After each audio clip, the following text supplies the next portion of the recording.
well, it's 9 o'clock, and I think out of courtesy to our speaker, we'll go ahead and start getting things underway. I am Liz Russell. I am one of 5 procurement counselors with Arkansas Ptac, and we're just glad to have y'all with us this morning. And let me just get a little bit of housekeeping out of the way. As you're entering the room, we ask that you put yourself on mute when you're not talking, and that will help prevent a lot of crosstalk. Also, if you have not already, introduce yourself in the chat box. Just your name, the name of your business, whether you've been working with the state of Arkansas would also be useful. And I just want to welcome everyone. You know, we at Arkansas Ptac, we have a long history of group training, but this spring we kind of had to dive into the deep end with a virtual training series, and we appreciate everybody working with us on this platform. We are open for business. We are working remotely, but we're continuing to deliver all the same services that we already. So again, I'm Liz Russell. I am one of the procurement counselors with Arkansas Ptac. And our speaker this morning, this morning's training is going to be taught by Mr. Lee Costley, who is a trainer with the Office of State Procurement. I also want to assure you that we will be sending out a copy of his slide presentation to all participants after after the call. And also want to let you know that we are recording this presentation and we'll be posting it to our website. The reason I mention that is for some reason you are not comfortable being identified. If you ask a question, let us know and we can edit that portion out. But before I turn it over to Lee, I want to introduce our program manager, Melanie Berman. And Melanie's going to tell you just a little bit about what our office does. All right, I'm Melanie Berman, and I am the Arkansas Ptac Procurement Technical Assistance Center Program Director.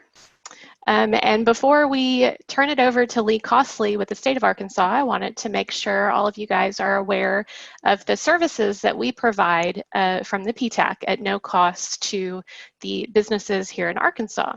We mostly serve small businesses, but that's not to say we don't help those large businesses as well. So Ptac, as I mentioned, stands for Procurement Technical Assistance Center. Our mission is to serve all the businesses that are headquartered in the state of Arkansas. As you can see, there are Ptacs all across the U.S. In 48 states. Some of them have regional Ptacs, as you can see by the blue dot there. The ones with the red dot are statewide programs like we are.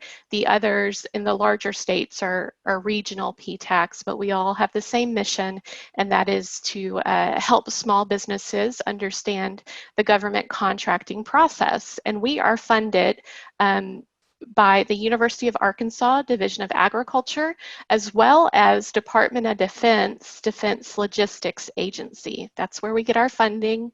It's taxpayer dollars so that we can provide services to you for free. So just as a reference, in 2018, Ptacs across the U.S. helped serve over 54,000 clients and helped them win $26 billion in government contracts. And again, that's just in 1 year. So return on investment for the federal government is $634 for every dollar they put in. If you are not based in Arkansas, which I think there were just a couple, I saw one from Texas and one from Oklahoma joining us today, welcome, we're happy to have you. When it comes to one-on-one service, if you'd like that kind of counseling, we would refer you to the Ptac in your area to provide assistance, unless we have discussed otherwise and we have approved to help you here. This is Apptac, which is our Association of Procurement Technical Assistance Centers.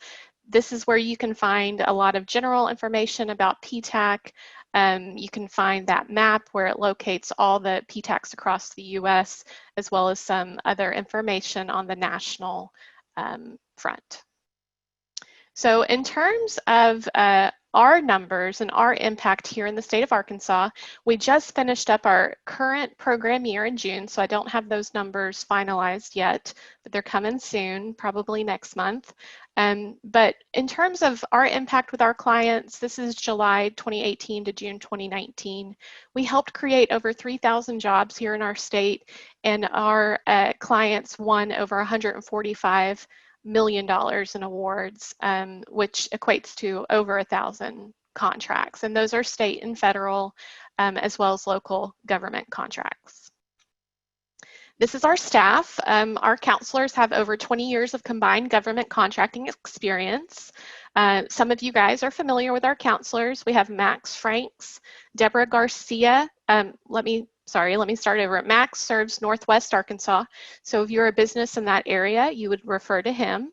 Deborah serves those companies in Northeast Arkansas. And Liz, Tim, and Betty Lou kind of handle the rest of the state. They're covering Southwest Arkansas, Central Arkansas, and the Southeast part of the state. We also have our outreach coordinators, Ed Mabry, who is North Central. He covers about 5 or 6 counties in that area around the Batesville area. So he's there to provide assistance, mainly talking with companies one-on-one and trying to get them to be Ptac clients, as well as giving outreach presentations to local chambers and county judges in that area. And then Kim McGee kind of helps us cover the rest of the state, which, as you guys know, is about 70 counties. She also is in charge of our monthly newsletter, our website, any MailChimp or emails that you're getting from us promoting events. She's the go-to person for that, and we're very appreciative for her. She's also the one that if we choose to do a success story about you, and you give us permission to do that, you'll be talking with her, and she writes up those stories. And our support staff person, Renee Blackman, we can't do any of this without her. She's our first line of defense. She's taking those phone calls on our main line. She's answering the Ptac email box, and she's also serving as tech support today. So, if you guys do have trouble entering any of our virtual trainings, she's the person that will help walk you through that on the day of the training. So we just want to say thank you to all of our staff. In terms of what Ptac can do for you, we provide one-on-one counseling, and again, this is no cost to you. Interpreting bid opportunities, we can review proposals for you. We provide a bid matching service if we see that this is something that would benefit your business and it's a good fit and it's not too overwhelming for you. We provide that service to you for free. You have to be an active client with us, of course. If you're attending the event today, you're considered an active client. We provide subcontracting assistance and, of course, our trainings, conferences, and networking events. Since COVID-19, we are doing those virtually, as you can see. We will probably be continuing to do these virtually for quite some time, at least for the immediate future. When we're on a regular trajectory, we do have in-person conferences all across the state. We have networking events all across the state. And then, of course, the ones that we don't host, we're participating all the time in small business events here in Arkansas. So our focus areas are local, state, and federal government contracts. We can help you with vendor registration. So this is why we're bringing in Lee today. He's going to show you how to register as a vendor with the state of Arkansas. But we can also help you with that process with the federal government. How do you sign up to be a vendor with the federal government? We can walk you through that. We can do that with cities and other states as well. We can just help walk you through that process. Small business certifications, so these are woman-owned, minority-owned, 8A, HubZone, I'm sure I'm forgetting some there. Service disabled, veteran-owned small business. We can walk you through that process as well and kind of handhold through that entire process to make sure your certification doesn't get kicked back and then you have to start all over again. And we work closely with our Small Business Administration district office to make sure that you guys are understanding the process, you're understanding the changes that are happening. For example, right now, the woman-owned small business certification process is in the process of changing how to upload documentation. And so if you have questions about that, definitely call your counselor, and we can explain all that for you. We also can help you market to the government. We can help you with a capability statement. So essentially, this is a brochure about your business, but the way you market to the government is very different than how you market your business in the private sector. So we can explain that through one-on-one counseling. And then training and information concerning government procedures. These are all the regulations that the state has and the federal government has in terms of procurement. What we can't do for you, we can't provide financial assistance such as grants. We just don't have money to give out to businesses, so please don't ask us. We cannot provide references or endorsements of your company. Like I said earlier, we can most certainly promote your successes through a success story, and we're happy to do that. But in terms of if the Corps of Engineer calls us up and they say, you know, we need a good IT company, like who would you recommend? We can't do that. We can give them a list of all the capable businesses here in our state, but we're not going to endorse one particular company over the other. We do not prepare your bid or proposal for you, and we certainly can't tell you what prices to charge for the items in that contract. You know your business best. We can help you explain the process, but we can't do it for you. And we do not represent your company or act as your agent. We can't make decisions for you. That is you as a point of contact. We can't help with any legal action against the government. We can explain the protest process, but we cannot help you in protesting the government. And of course, we can't accept any gifts or services for the work that we do because we're government employees. This is our webpage. It's uaex.edu/Ptac. And here you will find Getting Started. You can see all of our trainings upcoming. You can find all the trainings that we have recorded and that are posted there. So please feel free. You know, this should be there within a week, I would say. We'll post this particular training on the website. Our monthly newsletters are here, frequently asked questions. We have links to various federal, state, and local resources, such as the Office of State Procurement, and you know, anything that you need, we've put it there. If you don't see it there, please feel free to send me a personal email and let me know if you want something added to our website. I'm always happy to do that. And this is our contact information. We have main offices in Little Rock, and we have a main office in Bentonville. And then, like I said, we cover the whole state of Arkansas. So, you know, you might find us going to Jonesboro once or twice a month, or going to Pine Bluff, for example, or Texarkana to provide some one-on-one counseling sessions there. But we don't have a fully staffed office, but in Little Rock and Bentonville.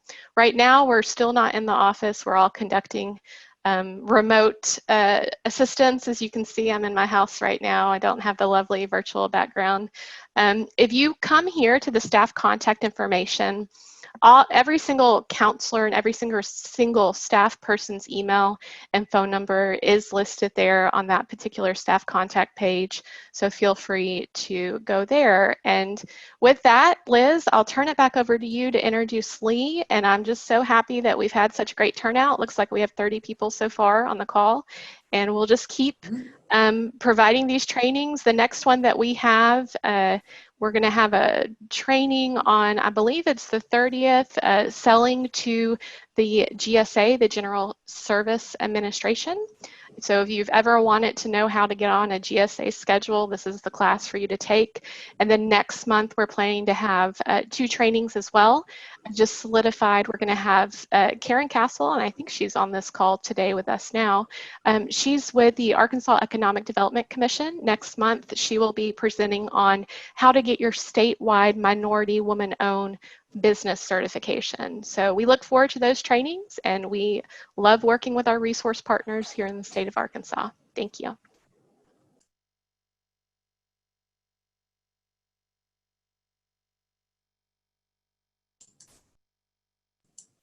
Thanks, Melanie.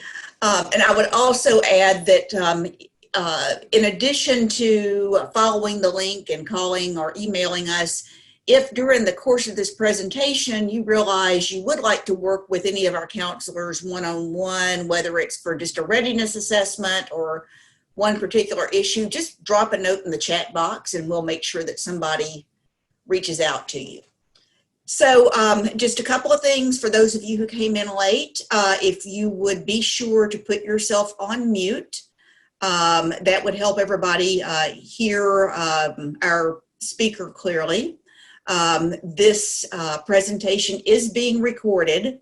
So if you have any issue with, if you ask a question, for instance, that may be caught on the presentation. If you have any privacy issues, please let us know about that.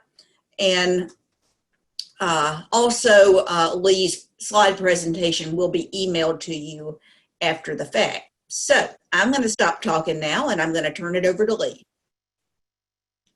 Thank you very much. Good morning, everyone. I'm Lee Costley.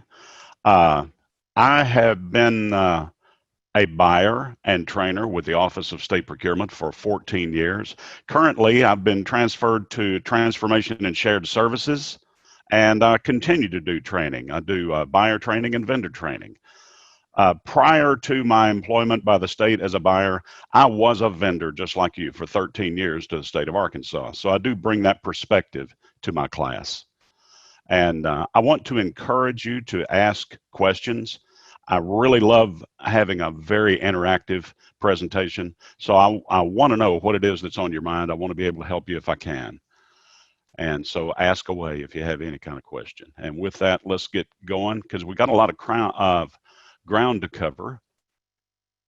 And I'm sorry to interrupt, but do let me clarify on the Q&A. Lee does want to make this interactive. If you have the capability to either virtually raise your hand or drop a question in the chat box, I'll make sure that that gets directed in real time. Thank you. All righty. And all right, with that, here we go. Doing business with the state of Arkansas. And first of all, let me say that the most frequently asked question I get is, how can I get me a contract? And the answer to that is you must bid and win and be awarded in order to get a contract.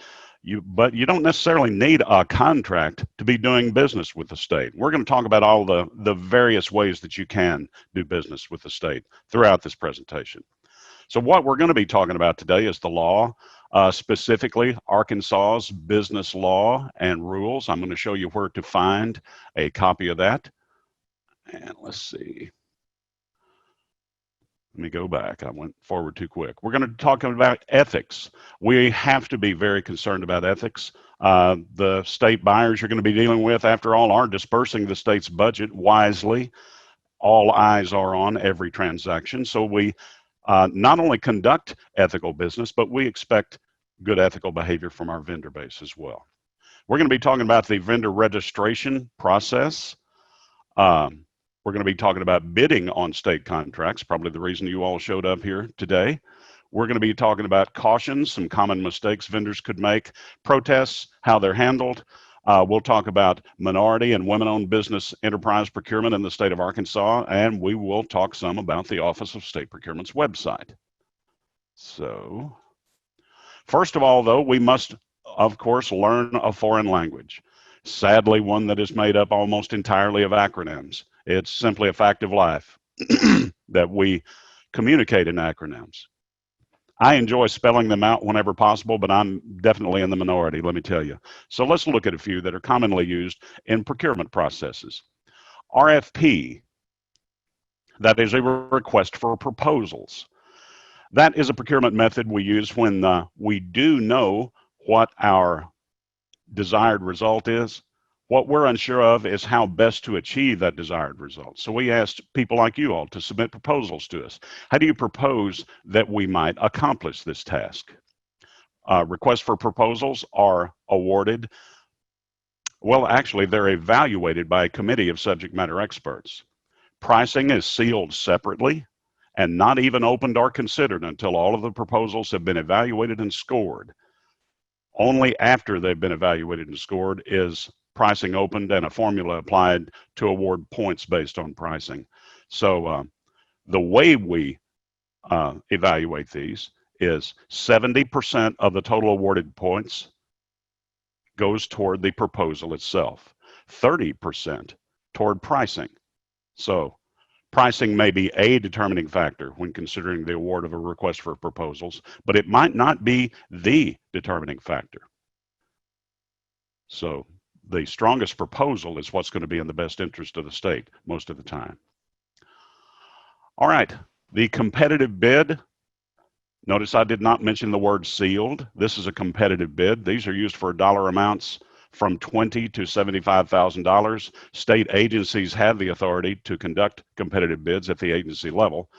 These usually don't hit any kind of board or website or anywhere where they can be viewed. And we're going to talk about how you get in line to win a competitive bid. Well, you as a vendor have two challenges. You have to become visible. In other words, I have to know you exist. Otherwise, I would never contact you in order to request that you submit a bid offering.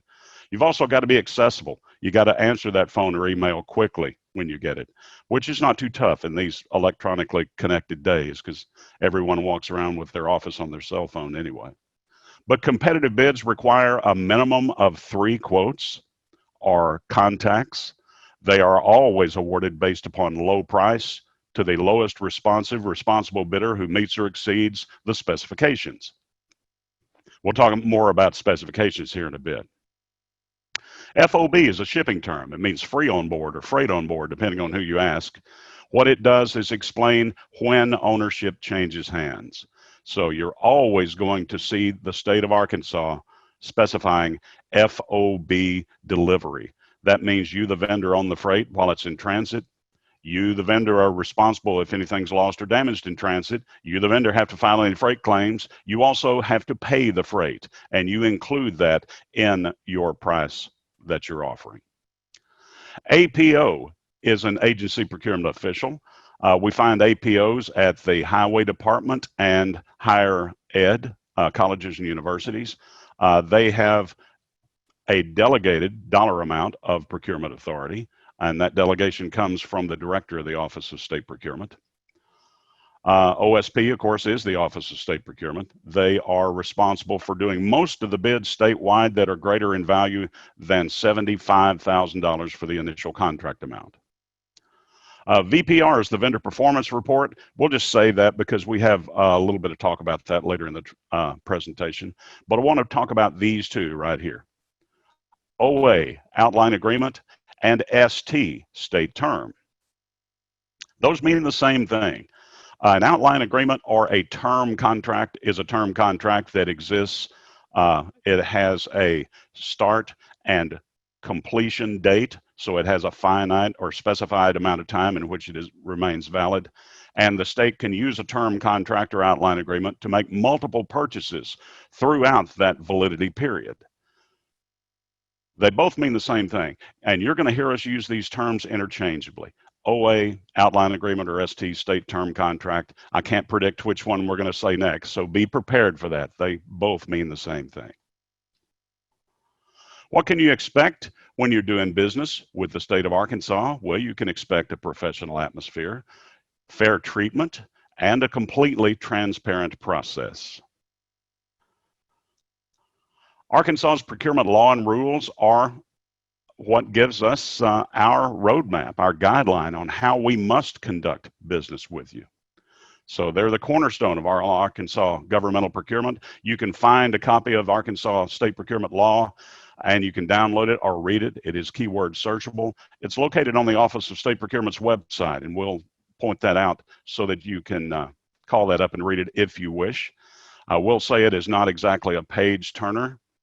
I would also say that you're not going to find that magic bullet that's going to make you wealthy beyond your wildest dreams. What you will find is a set of rules and laws that state buyers must follow in order to do business with the private sector. Lee, may I Yes, interrupt real quick? It looks like you had a couple of questions in the chat, and I Okay. think you'll probably cover this, but just in case to put on your radar, people were asking about ARBUY, A-R-B-U-Y, and ABLE. Okay. ARBUY, A-R-B-U-Y, I am not familiar with enough to discuss. Maybe you are. Actually, I'm not familiar with ABLE either. ABLE, I know, is the emergency management purchasing mechanism that Okay. they've recently, I think, started since COVID-19. Actually, But I do know a little bit about that, and it's been in place for a while, and it is a place where vendors can pre-register, and if you offer commodities or services that might be needed in the event of an emergency, then that is going to be one of the first places those buyers look in the event of such an emergency, to try and contact those businesses and get those types of commodities or services. Does that work for you? Okay. There are some items of exclusive jurisdiction. Exclusive jurisdiction meaning if state agencies purchase these items, they are purchased through contracts that are put into place by the Office of State Procurement. Some of these are mandatory contracts, meaning the agencies cannot purchase off that contract. They must purchase from the contract. Contracts like tires. If tires are purchased for a state-owned vehicle, they must be purchased through the state's mandatory tire contract. Now, we have tire dealers all over the state, over 100 of them, so it's impossible to drive out of the range of that contract. Emergency purchases, of course, are emergencies, but that means if you blow a tire or ruin one, you buy the tire and get the vehicle and the driver safely home. But there is no emergency that would cause you to buy 4 tires that I'm aware of. So if we're going to make any kind of multiple purchase like that, we must use the contract. Paper products, and I mean everything that is made out of paper, from paper towels to copy paper. If it's made out of paper, it's purchased through a mandatory paper contract from the Office of State Procurement's website. Amendment 54 items. I'd be willing to wager that none of you have ever even heard of Amendment 54. It was passed into law in the middle 1970s, voted in by the people of the state of Arkansas. Amendment 54 concerns the purchasing of printing matter or the supplies necessary to create such printing. And we're talking about printing like big offset printers who use printer's soy ink. And in the middle 70s, there was a lot of printing like that going on. Apparently, the state was using one large vendor who could handle the volume, freezing out all of the mom and pop printers around the state. So through contracts with their representation, Amendment 54 was put before the people and voted in, meaning we must competitively bid and award every piece of printed material, regardless of quantity, regardless of price. So my ridiculous answer I always use is if we were going to print one business card, we would have to get 3 quotes and award to the low bidder. Now it's ridiculous because we would never print one business card, but I hope you get my point. If it meets the legal definition of printing, it must be competitively bid and awarded. Now, times and technology have changed since the middle 1970s. We do a lot of copying now and laser printing, neither one of which meet the legal definition of printing or use printer's soy ink. So for our copying and laser printing needs, we can purchase those through our regular procurement methods. Gasoline, vehicles, and school buses are 3 other items of exclusive jurisdiction, meaning they're purchased through contracts put into place by the Office of State Procurement. And these contracts do come up for bid from time to time, so don't think that you're completely frozen out of these. It just means that agencies, no matter how good your deal is, cannot purchase off that contract, but you certainly have an opportunity as these contracts come and go to bid on them and possibly be awarded. All right, the EEO policy. We're probably going to ask you for a copy of your EEO policy. We have EEOs on most of the vendors that we do business with. If you have fewer than 15 employees, however, you're not required by the feds to even have an EEO policy. So if this is the case, if you're a small mom and pop with fewer than 15 employees and you don't have an EEO policy, you can simply give us a statement that says we are a small business with fewer than 15 employees and do not at this time have an EEO policy, and that is acceptable. We expect you to maintain that. So if your business grows and you now hire 15 or more employees, you're now required by the feds to have an EEO policy. So it would be up to you to update the policy you had on file with the state of Arkansas. The The illegal immigrant certification. 1911-105, I'll call to your attention the fact that that is in the law. That's a citation in the law. The state of Arkansas cannot do business with you if you employ or contract with illegal immigrants for a contract that involves services. Hear me now, services, not commodities. Commodities with services, yes. Services alone, yes. If you have an initial contract amount on that award of $25,000 or greater, we're required to get a statement from you that you do not contract with or employ illegal immigrants and will not. Prior to receiving the award or contract renewal, you're going to have to certify. Now, currently we have language in our competitive bid and competitive seal bid templates that include a statement that says, in effect, by signing and submitting this bid offering, you're also certifying that you do not employ or contract with illegal immigrants and will not through the aggregate term of the contract. In other words, as long as it's in force. So that's a one-time statement. However, if you're entering into an agreement that does not have that language contained in the bid document, you're going to have to certify prior to being awarded. You'll certify online electronically, and it takes just a couple of minutes to do. You'll also have to renew that certification for every renewal prior to that contractor or that contract be renewed. And illegal immigrant certification is not a trick. None of these documents that we require are a trick. We're going to spell it out in black and white if it is required of you. So you're not going to be surprised by something you were simply unaware of.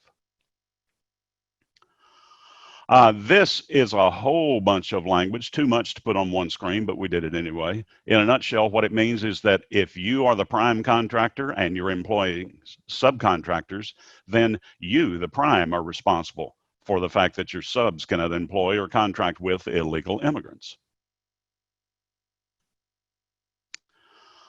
As I said, we've tried to simplify the process by including language.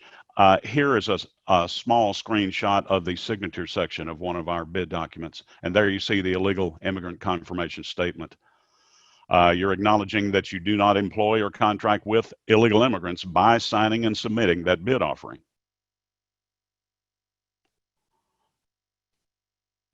Notice that it said any conflicts with the requirements shall cause the potential contractor's proposal to be disqualified. So should it come to light that you are in fact employing or contracting with illegal immigrants, you may find yourself in breach of contract. All right, the Israel boycott restriction, something else you probably haven't heard of. Again, call your attention to the fact that it's the law, 25-1-503. Prior to issuing any contract or making any purchase with a total value of $1,000 or greater, the agency is responsible for obtaining a statement from the vendor stating that they do not and will not participate in a boycott of Israel. $1,000. This is not a cumulative total. This is per purchase. It can be a one-time statement, and we can keep it on file and apply it every time we do business with you. But chances are you're going to be asked for this document often.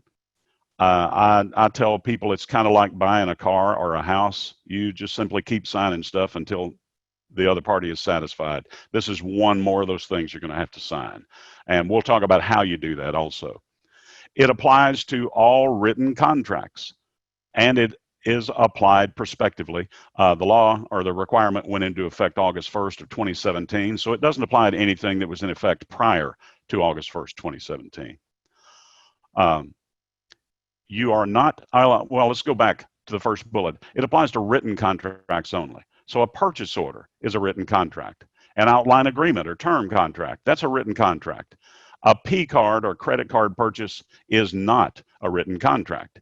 It's actually not a contract at all between the state and the vendor. It is, in fact, a contract between the state and the bank that issued the card, and we've already taken care of that requirement with the bank. Certification is required at the time that the contract is entered into.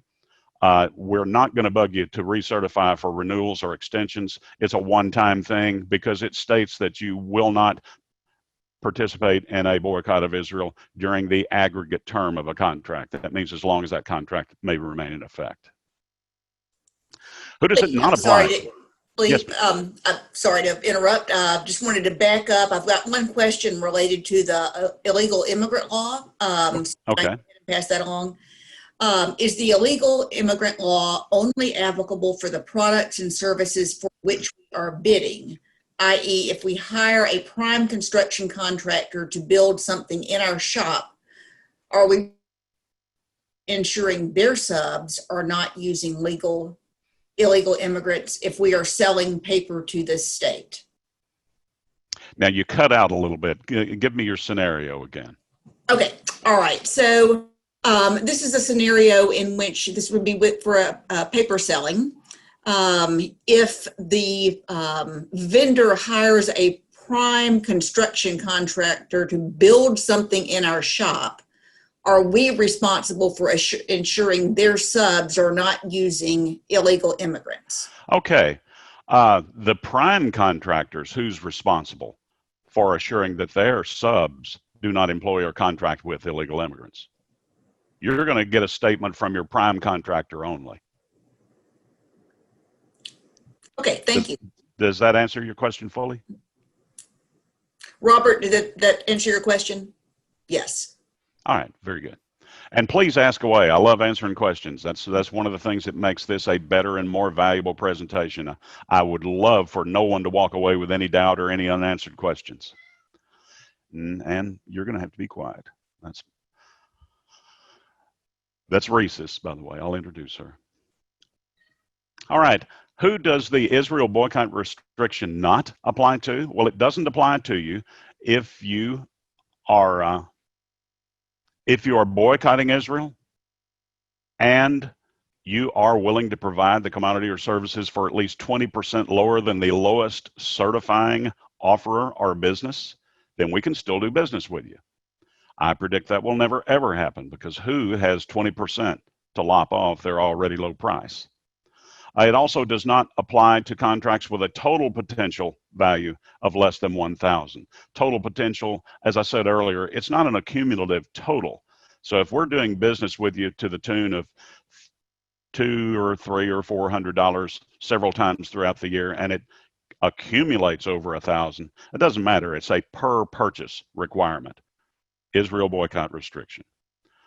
Now, again, let me go back and point out here on this piece of our signature page, this screenshot, you see the Israel boycott restriction confirmation. We've included language in that document that says, by checking this box, you indicate that you do not employ, or you indicate that you do not boycott Israel, I'm sorry. So you have to check a box to indicate that you don't boycott Israel. However, to indicate that you don't employ or contract with illegal immigrants, all you got to do is sign and date and submit the bid offering. But you have to check the box indicating you don't boycott Israel. Now, I asked one of our attorneys about this because I've been a vendor. I don't read little boxes, or I didn't. I learned better, but I didn't, and therefore I got myself into trouble for not reading the entire bid document. But if you don't check the box, it indicates that you do in fact boycott Israel. Why is that? I asked the attorney, and the attorney's response was one that I could easily understand. He said, because it's your right to boycott Israel if you want to. And we could still do business with you if you would lower your price to 20% lower than the lowest certifying offerer. So what do we do if you forget to check the box? Do we just throw you away and say, well, this person boycotts Israel? No, we'll contact you and say, really, did you not see this box, and really do you boycott Israel?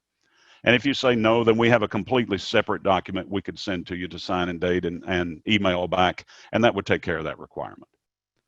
And was there a question?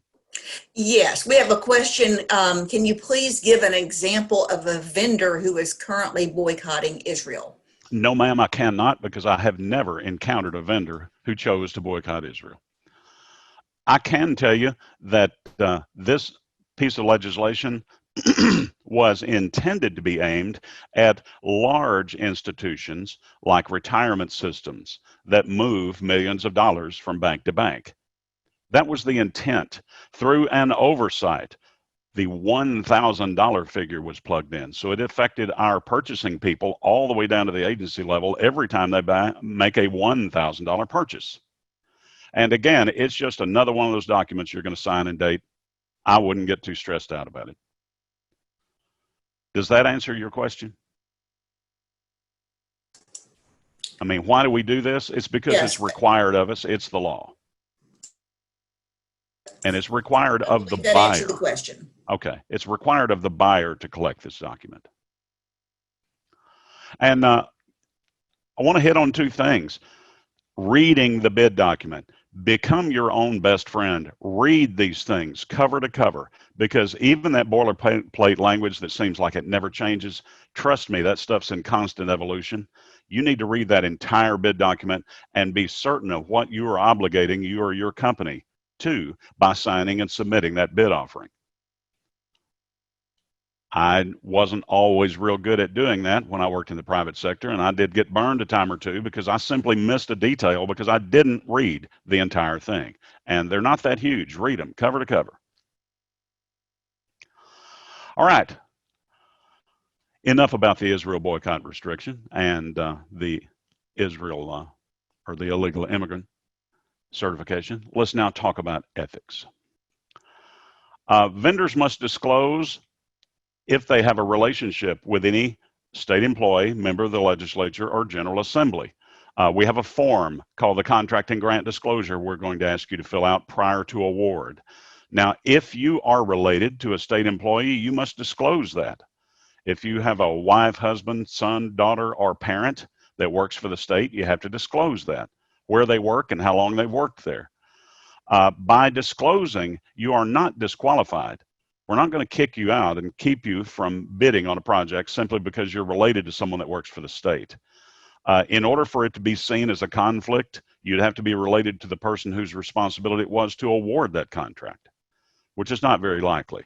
So failure to disclose, however, if you just want to keep it a secret because you're afraid you might get found out, if it does come to light, would probably be seen as a breach of ethics and could possibly cost you your contract.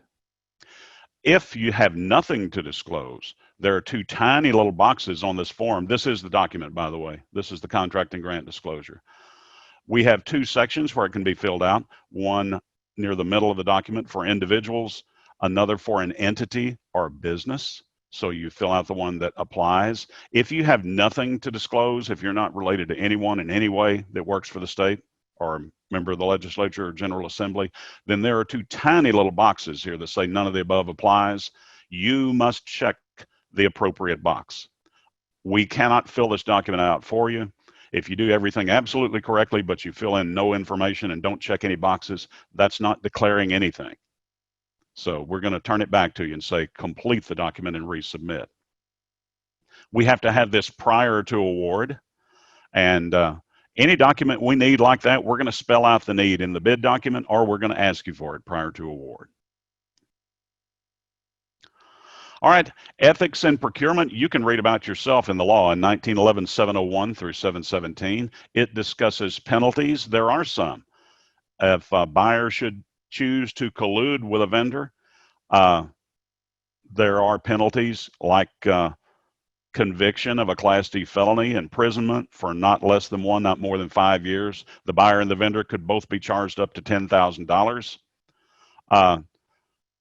Now this is for making up your mind to break the law. I tell every class I ever teach, you are never going to read the newspaper, open it up and see your name and go, oh my God, I must have violated my ethics somehow or compromised my ethics. It'll be no surprise because you chose to collude and break the law should it come to light.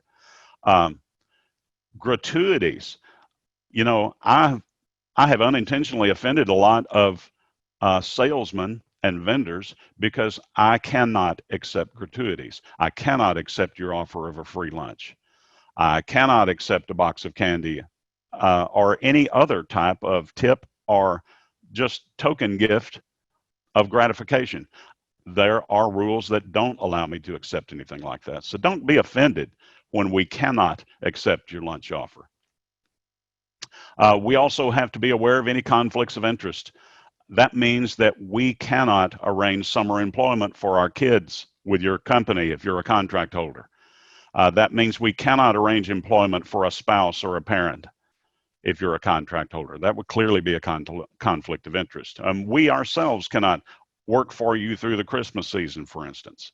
We can't work for the people who are contracting with the state. Any effort to influence any public employee to breach their ethical standards is itself a breach of ethical standards. And these are the penalties I was talking about. Should we decide to break the law and collude with a vendor? It's a breach of ethical standards for any person to offer, give, or agree to give any state employee a gratuity or to offer employment in connection with a contract, subcontract, or any solicitation. I've actually seen buyers refuse a stick of gum at a bid opening, and not in a mean-spirited way, just simply because they drill it through our heads that we cannot accept any form of gratuity. And we certainly don't want to show any kind of favoritism, so we don't accept anything from anyone.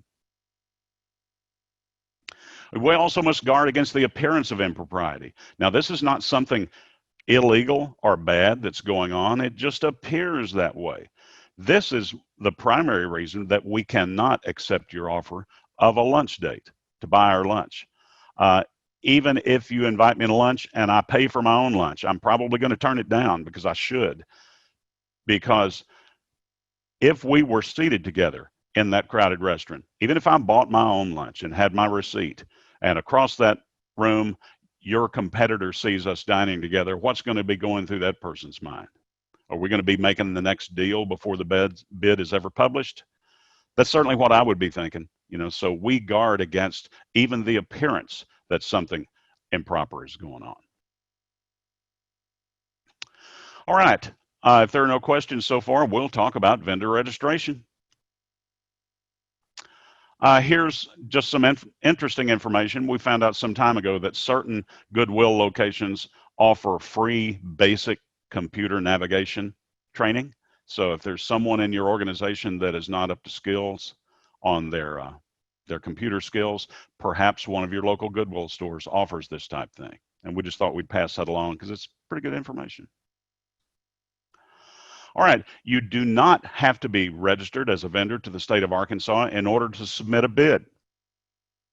To respond to a bid or respond for a request for proposals, you do not have to be a registered vendor. However, you must be a registered vendor prior to receiving any type of contract award. You must have a current active ACES number in order to receive a payment. That's something else we need to talk about. ACES, there's another one of those crazy acronyms. It means Arkansas Accounting System Information Services or something similar to that. I'm never really sure.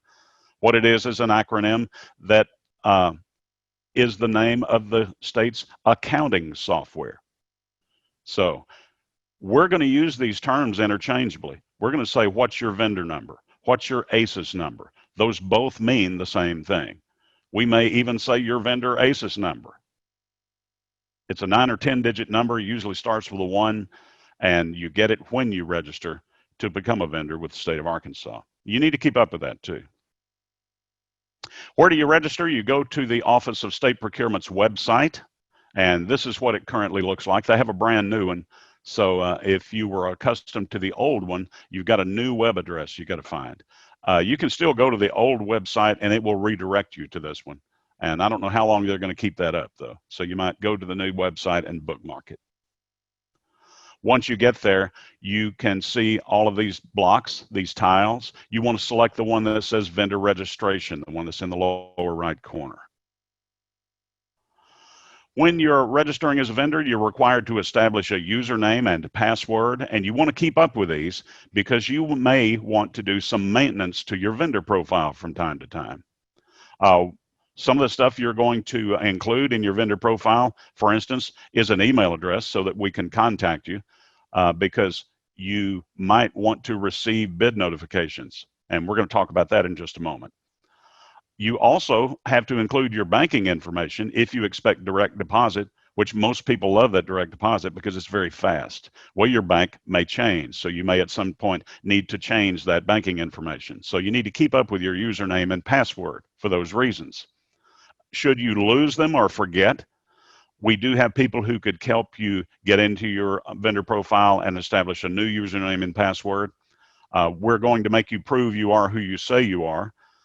We're going to ask for a business card, a driver's license, probably call the business and ask them to describe the person standing in front of us. That should make you happy because it would be difficult for someone who's not a member of your business to come in and claim that they were and change the remit address on your banking information, for instance. Vendor registration is tied to the online bid notification. We will notify you if there is a commodity group or a material group that you expressed an interest in. If the initial contract term is going to be valued at $75,000 or greater, we do not notify for dollar amounts less than 75. Vendor registration requires a $25 annual fee. It must be paid online only. We cannot accept cash. We cannot accept a check. It's got to be done online with a Visa, MasterCard, e-check. I believe they accept American Express now. It's got to be renewed annually. So you should receive an email telling you it's time to renew your registration. If you do not and your registration lapses, we don't throw you away. We don't throw anyone away. You could still continue to do business with the state even though your registration fee had lapsed. What we will not do is send you any of those electronic notifications. So keep your registration current if that's an important thing. Registration fees are waived for Arkansas Economic Development Commission certified minority and certified women-owned business enterprise vendors. So you have to have already been certified in order to get that fee waived. Or if you become certified by AEDC during your period as a vendor, let us know and we can waive your next registration renewal fee. All vendors must also submit as part of their registration a W-9 form to the Office of State Procurement. This is a big deal here.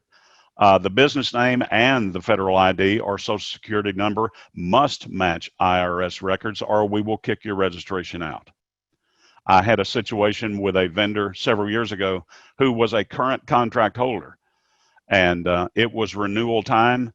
He had changed the name of his business that sounded, to something that sounded a little more cool and hip and had not notified the feds, and we kicked out his registration and refused to renew his contract. He reverted to his old business name so that all of that stuff did match and we were able to renew. So that's an important thing to keep in mind. Federal ID or social security number must match IRS records or we will not register you as a vendor to the state of Arkansas. Material group selection. This is what I was talking about earlier. During the registration process, you can select as many of those material groups for commodities or services or a combination that you would like. Not necessarily. This says that you can provide. I'm telling you, use this to your advantage. And if it's something similar, why don't you find out when the bid is, when the state is buying big jobs like that? For instance, if I were in the construction business, I would be interested to know when the state was buying concrete and aggregate, lumber, high vac, anything that goes into the building process. It's possible that even though you don't provide those things, you may be able to function as a subcontractor for someone who does. So selected material groups determine vendor notification of solicitations. We are only going to notify you if the initial contract amount is greater than $75,000. There's no limit to the number of material groups that can be selected, so have a way at it. This is just a screenshot of what that material selection section looks like. And I'm here to tell you there are hundreds and hundreds of pages. There are thousands upon thousands of material classifications. So you can find something you're interested in among all these. There's no limit to the ones you can select. But again, we're only going to notify you if the initial contracting period for that potential contract is greater than $75,000. All right, let's talk about bidding on contracts. The definition of commodities changed last year. You'll notice I have a red banner up here that says effective July 24, 2019. That's when this went into effect. Commodity means all personal property, including without limitation goods, as they are defined in 42105, leases as defined in 42A103, and insurance.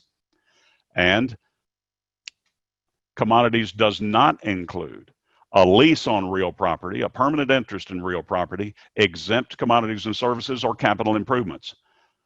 Go back to number 2, exempt commodities and services. What am I talking about here?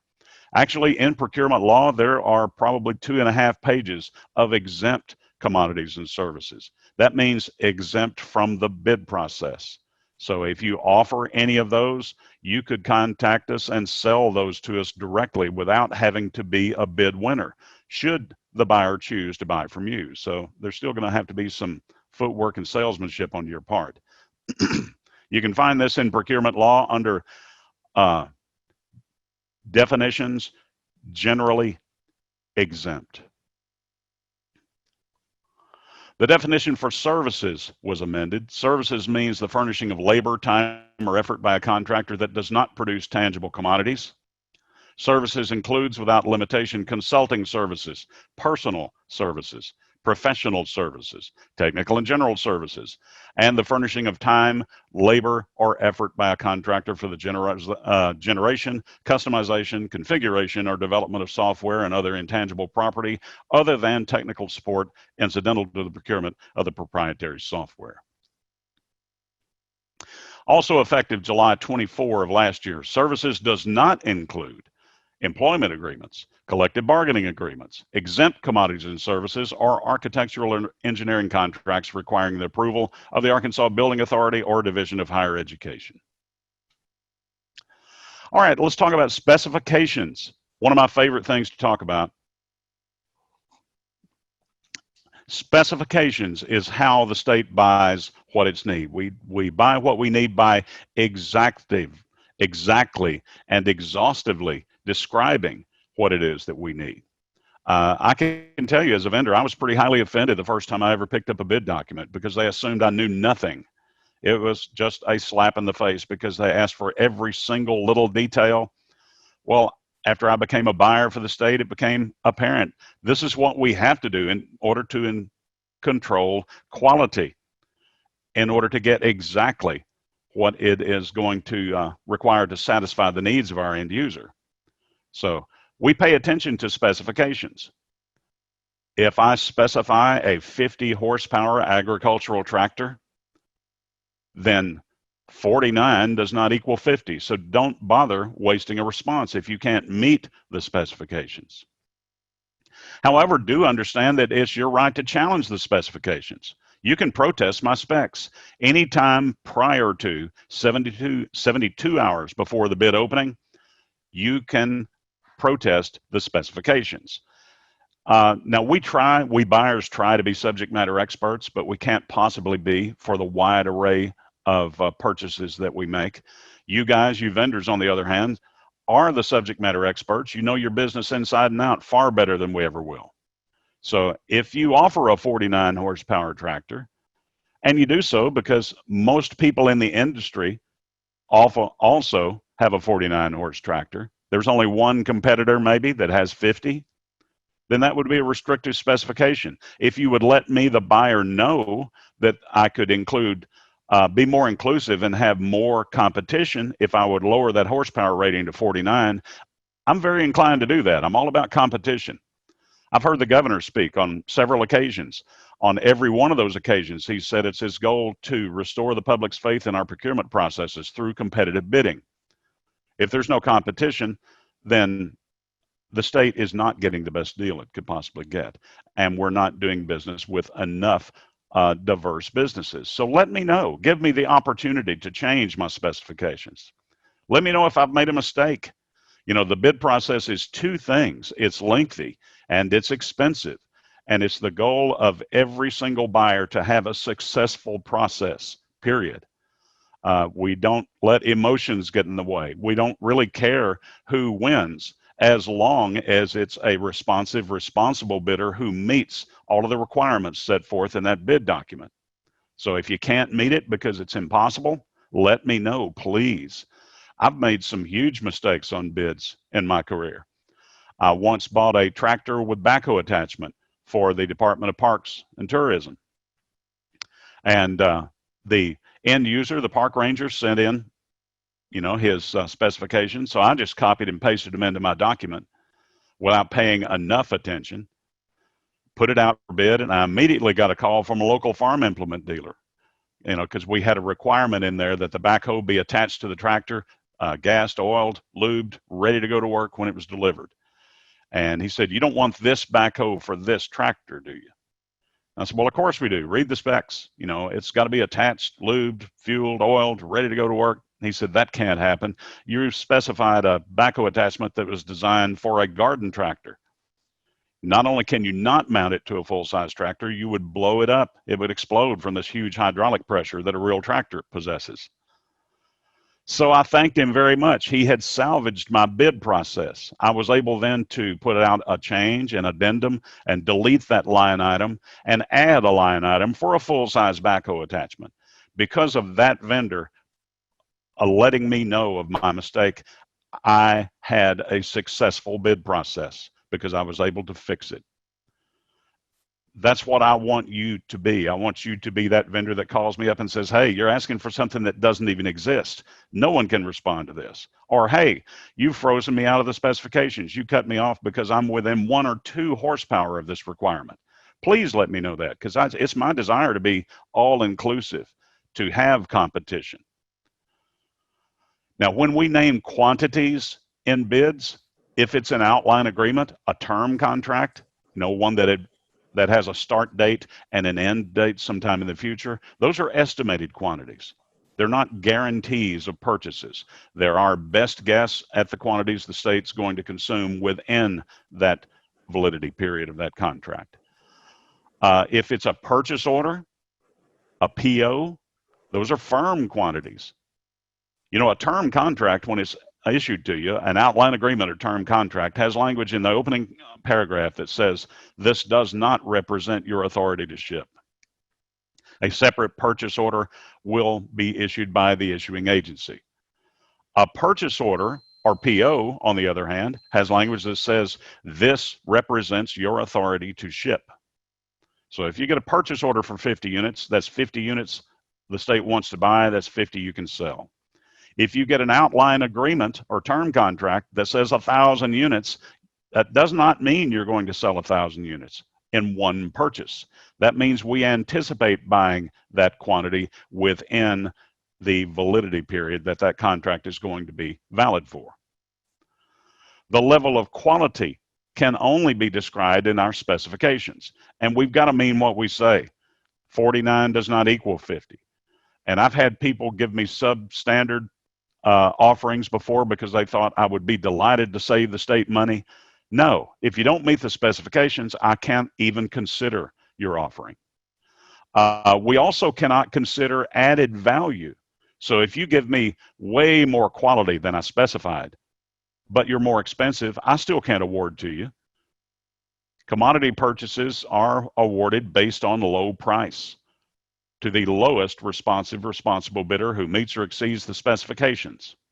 So adding value, I can't consider that. I appreciate it, but it's not going to get you an award over someone else who beat your price but still met my minimum requirements. We're also going to include invoice information. Not only do you need to know where to send your invoice, you also need to know how we require it to be submitted. I mean, must it be submitted in triplicate? Must it be submitted to a completely different address apart from the delivery address? All of that information is going to be contained in that bid document that you hold in your hands. The length of the contract. How long is this contract going to be in effect? Is it going to be a one-time purchase, a firm contract, a purchase order? Those all mean the same thing. Is it going to be a term contract, an outline agreement, one that would exist over a period of time identified in the bid document? That's going to be contained in that information. So read these things cover to cover. take that into consideration. It may affect your bid pricing. Pricing information. Of course, we have to know how much we're paying, but read the thing. We're going to require you to submit prices a certain way. We may include an official bid pricing sheet, and it could contain a statement to the effect that failure to use this official bid price sheet may result in rejection of your bid offering. We may include an Excel spreadsheet. We will include exact descriptions on how you are to submit pricing because we want a level playing field. We specify that pricing be submitted in US dollars and cents only. This is because the buyer cannot be made responsible for currency conversion. So read these documents through and through. Make sure you understand them. Delivery instructions. Now, I already stated we're not going to buy anything that's not specified FOB destination, meaning you own it while it's in transit. Again, you're responsible if anything's lost or damaged in transit. You're responsible for freight claims, if any, and you're responsible for paying the freight. But read the delivery instructions. Don't just assume that I've told you everything concerning the delivery of any given bid, because there may be additional instructions. We may require inside delivery. We may inform you that we don't have a forklift. We might also tell you that we don't have a loading dock. We might make you responsible for offloading, uncrating, inspecting for damage, and setting into place inside a facility.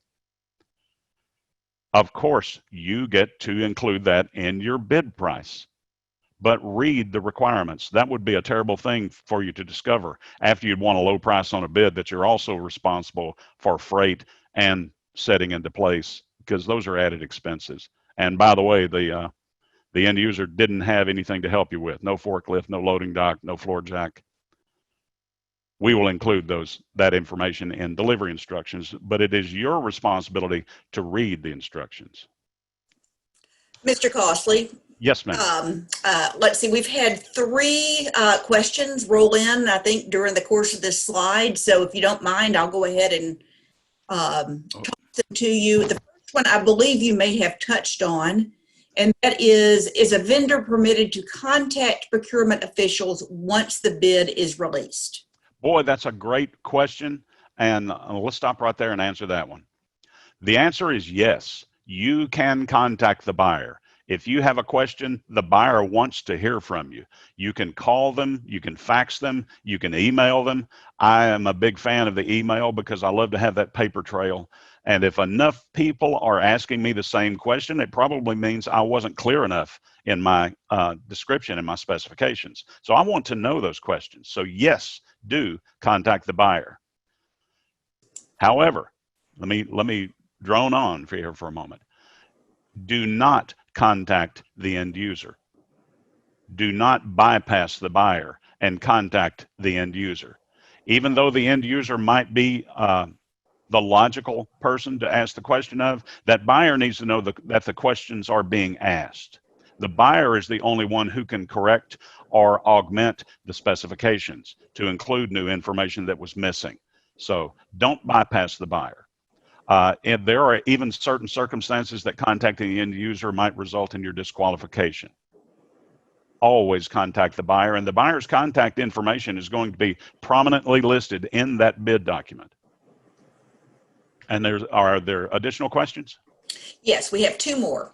Alrighty. One is how to access proposals whose value is expected to be less than $75,000. Well, that's a good question too. And the answer is, it's up to you. You have to put some effort and some legwork into this. You have to go out and meet and greet. I think there is no substitute for an exchange of a business card and a firm handshake. As I said, for you, the vendor, your challenge is to become visible. I have to know that you exist. Otherwise, I would not know to contact you and ask if you'd be interested in submitting a bid offering. One of the things I'm going to tell you today is where to find all of that contact information. On the state procurement website, there is a list of every single buyer throughout the entire state and all of higher ed. And it's up to you to contact these people and introduce yourself to them, introduce your business and your capabilities, and any commodities or services that you may be able to offer the state. And there's no rule that says you can only contact buyers one time. Believe me, you're not going to offend these people by contacting them and talking about their specifications. You're not going to offend them by calling them and talking to them and just letting them know that you're out there. I think a phone call is a poor way to communicate, though. I'd much rather have an email from you, or preferably a face-to-face visit and an exchange of that business card. I don't know about you, but in my entire career, both public and private sector, I've never, ever thrown away a business card. I've got a huge collection of them. Okay, and then Melanie, I believe you had one other question to pass along as well. Sure. We had a question about a specific item and who they should be marketing, like what state agency or office, if somebody's trying to sell holsters. Who do you recommend they contact within the state? Well, now, I'm glad you asked that, because I need to clarify something I just said, which is don't contact the end user, contact the buyer. That's when the bid is out on the street. You should always, all your questions should go through the buyer. And I said that you can find a list of all those buyers on the state procurement website that we'll show you later. Now, I want to go on to say that buyers do not simply sit around and think up cool stuff to buy. That's just not the way the process works. So if you come to me with the greatest thing and price so low it's unbelievable and the quality is very high and it would be a fantastic deal for the state, I can't buy it from you. I do not have the authority to just buy on my own whim. What it requires is a purchase request from the end user. The end user must have a need. So what you need to do is contact the buyer and say, hey, I sell holsters. Who do you suggest I talk to? The buyer's going to tell you, well, the biggest buyers we have of this sort of thing are the state police, the State Police Training Academy, and the Department of Correction. And they may even have contact information of an individual you could contact and show your product to. Showing your product to an end user is the best way to do it. If you were selling farm equipment and you contacted me, I bought a lot of agricultural equipment, I would tell you, I appreciate it. I bet it's a good piece of equipment, but you really need to spend your time speaking to Davey Fairbaugh with the Department of Corrections farm industry, the single largest farm operation in the state.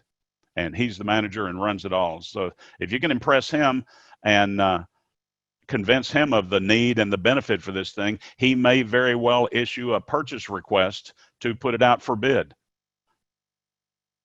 If it's less than $20,000, I'm giving away some of my future thing here. We have different dollar amounts that trigger different purchasing methods. From $0 to $20,000, there's no formal or informal process required by the law. The buyer can simply make the purchase. So that's why I say it's important for you to get out there and meet and greet, shake hands, let me know what you're capable of. And it's an excellent way to stimulate business. When I was a vendor, I was knocking it out of the park on the small purchase and quote bid range. I would win 2 or 3 big competitive seal bids a year, maybe half a dozen in some years. But I'll tell you, you'll starve to death sitting at home waiting for the phone to ring or waiting for an email with a bid opportunity that you're going to win that has an initial contract amount greater than $75,000. You know, being a vendor to the state, bidding and winning contracts is an acquired skill, and it's one that you will improve at through repetition. But no one's born to this. It's an acquired skill. Everyone learns the process, and that's an important thing to realize too. It's not a trick. It's a process. You simply have to learn the process, and there are just a few steps in the process. Lee, would you be able to speak, you know, since we're in the middle of a pandemic and people aren't going out shaking hands at the moment, or even visiting one-on-one sometimes, what would you recommend in our current state of a health pandemic to approach buyers within the state? I would, using Word or Paint or whatever kind of program that you have, I would create a flyer for my business. And at the top of that flyer, I would put my state of Arkansas ACES vendor number.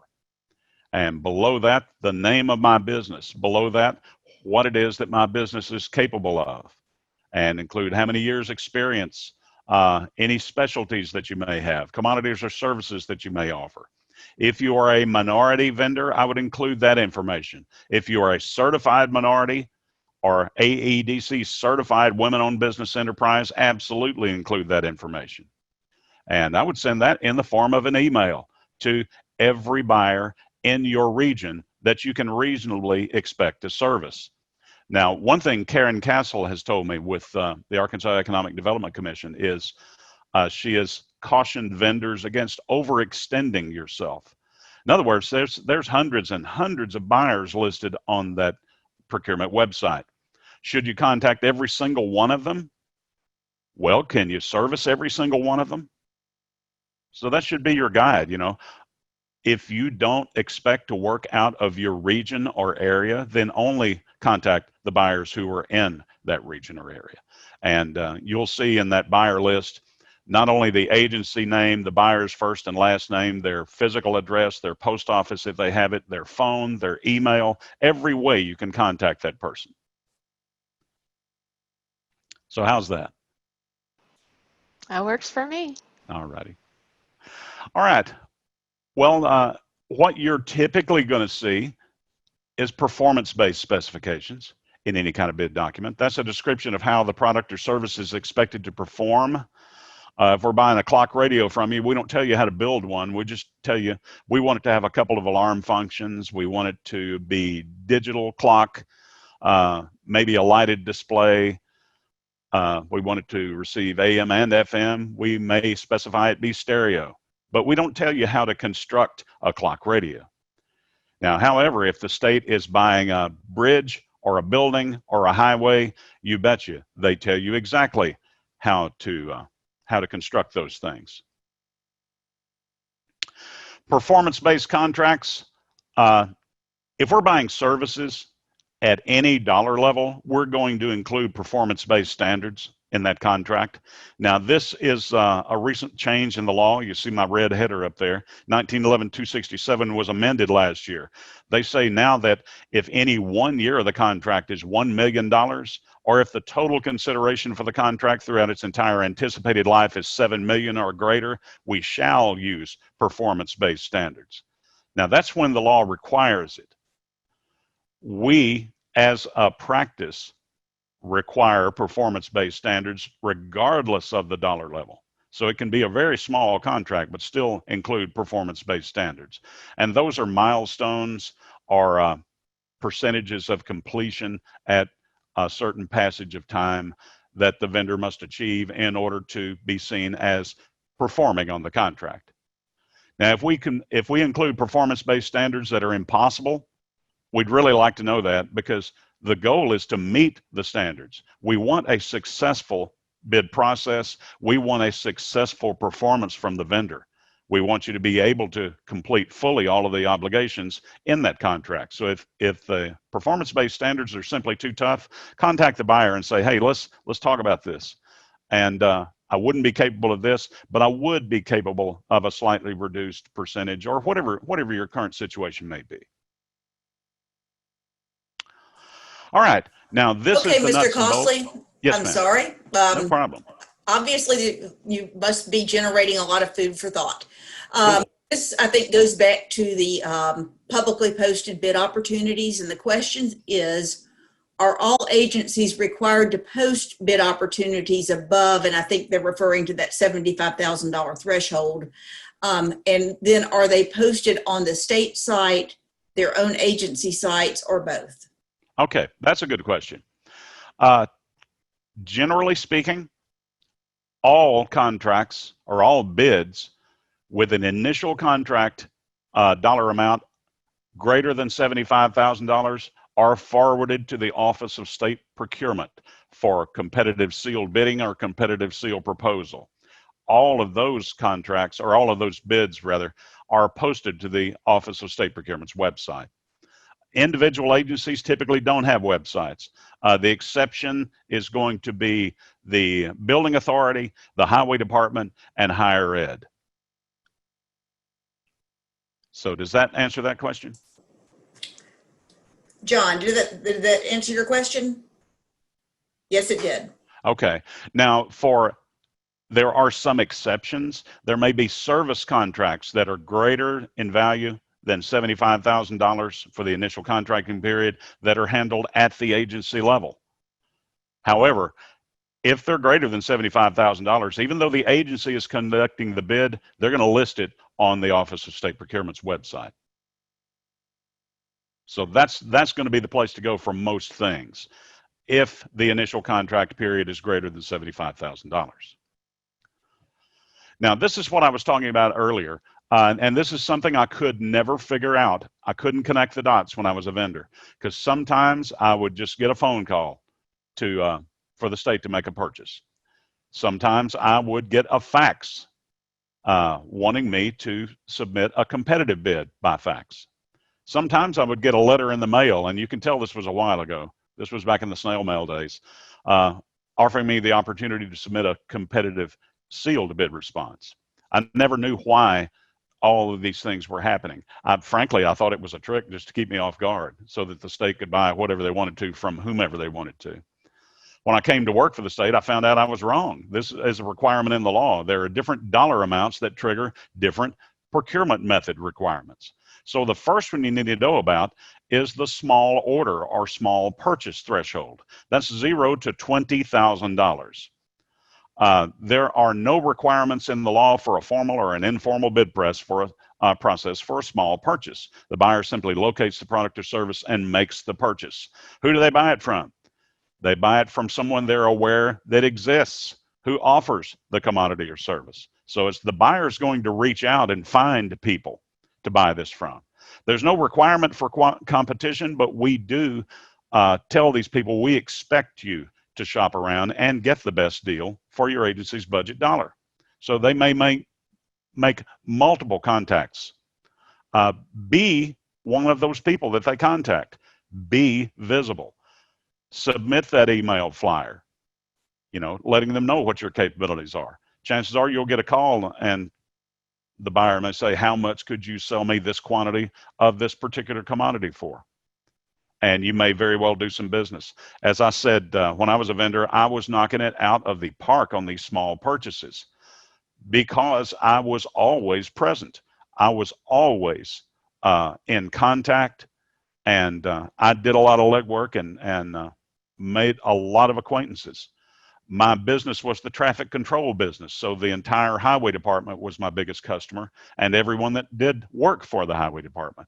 And I made it a point to find out who all those people were and get in contact with them and introduce my company to them if they weren't already aware. We did a lot of business like that.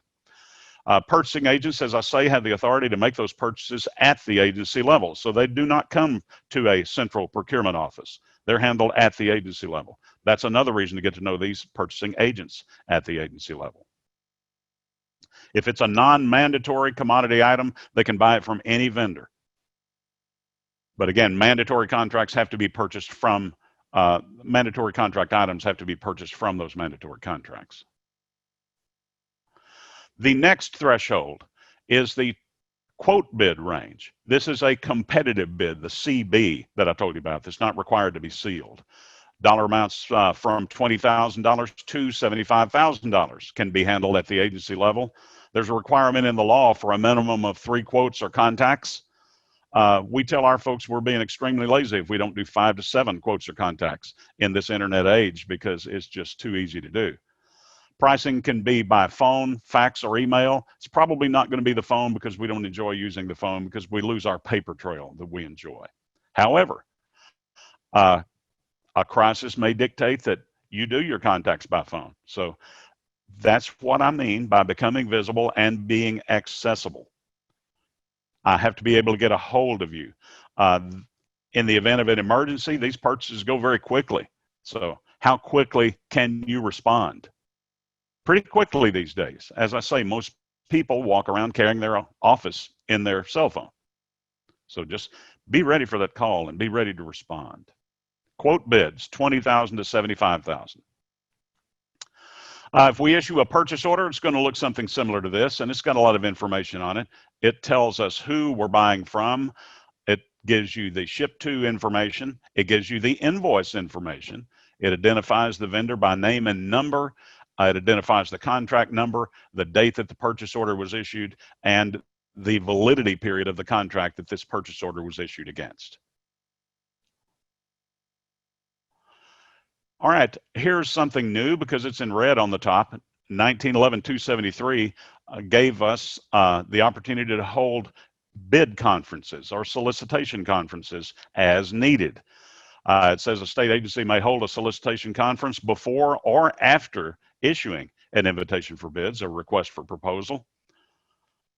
A solicitation conference may be held either in person or online in some kind of virtual format. Attendance is not mandatory unless the bid spells out the requirement for mandatory attendance. Listen to me when I say this. Mandatory attendance, if you miss a mandatory meeting, you've missed out on the entire bid process. We're not going to consider your bid offering. I've had mandatory pre-bid conferences. I used to buy high-rise window washing for the state, for the building authority. We always had a mandatory pre-bid walkthrough because we were bidding on 9 to 11 multi-story buildings. We wanted that vendor's person who was responsible for submitting the bid to walk through every single one of those buildings so that they knew exactly the requirements of the contract and could commit to performing fully all of the requirements of that contract. If you didn't make the mandatory walkthrough, you did not have the right to submit a bid. Read the language. If it's mandatory, it's going to say mandatory. It'll be explicitly stated in the invitation for bids, it says, or request for proposal, request for qualifications or performance data. It's got to be approved by the state procurement director or the head of a procurement agency. In other words, the buyer's not going to just off the top of their head say, we're going to make this a mandatory walkthrough. They're going to get some permission to do that. A state agency holding a solicitation conference shall, for an invitation for bid or a request for proposals, put a notice in that bid document. It's going to require vendors in attendance at a solicitation conference to sign in so that we have proof of your visit. Or if it's online, we'll provide a mechanism by which you can respond online, verifying your attendance. We're going to maintain Mr. the sign-in Costley? sheet. Yes, ma'am. Yeah. Okay. One more question. All right. Probably a little bit on point. Let's see, what methods do you practice to try to award contracts to Arkansas businesses? Well, that's a good question. And I, of course, am a big fan of keeping Arkansas money in Arkansas. Read the bids. Some of these are restricted to Arkansas bidders, like the state's vehicle contract. We cannot award a vehicle contract to an out-of-state vendor. If there is a tie bid and one bidder is an Arkansas resident, one is an outside foreign corporation, we're going to award to the Arkansas bidder. There is in the law, and you vendors look up and pay attention to me, look it up in the law. There's preference for Arkansas vendors discussed in the law, and it requires some action on your part in order for that to be a consideration. And I'm going to leave it to you to find that and read it and understand it and employ it. I don't often see it used. Usually, because we specify freight be included with your bid offering, that does a pretty good job of narrowing down the field of who can be the low bidder, because whoever's closest to the project is going to have the lowest mobilization costs or the lowest shipping costs. So that can be kind of a self-correcting factor. Now, if we had a pre-bid conference and you signed in, we're going to keep those sign-in sheets. They become part of our bid history. Here's a big, big, big deal. Hear me when I say this. Anything you hear, any kind of statement that's made at a pre or post-bid conference does not affect a thing. It changes nothing. So if you hear someone say, we're going to move the minimum horsepower requirement down to 48 in order to be more inclusive, it means nothing. What does mean something is a written change, an addendum that affects the change.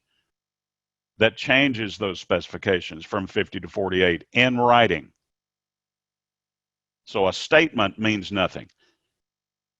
The change is going to be made by a written amendment to the bid document.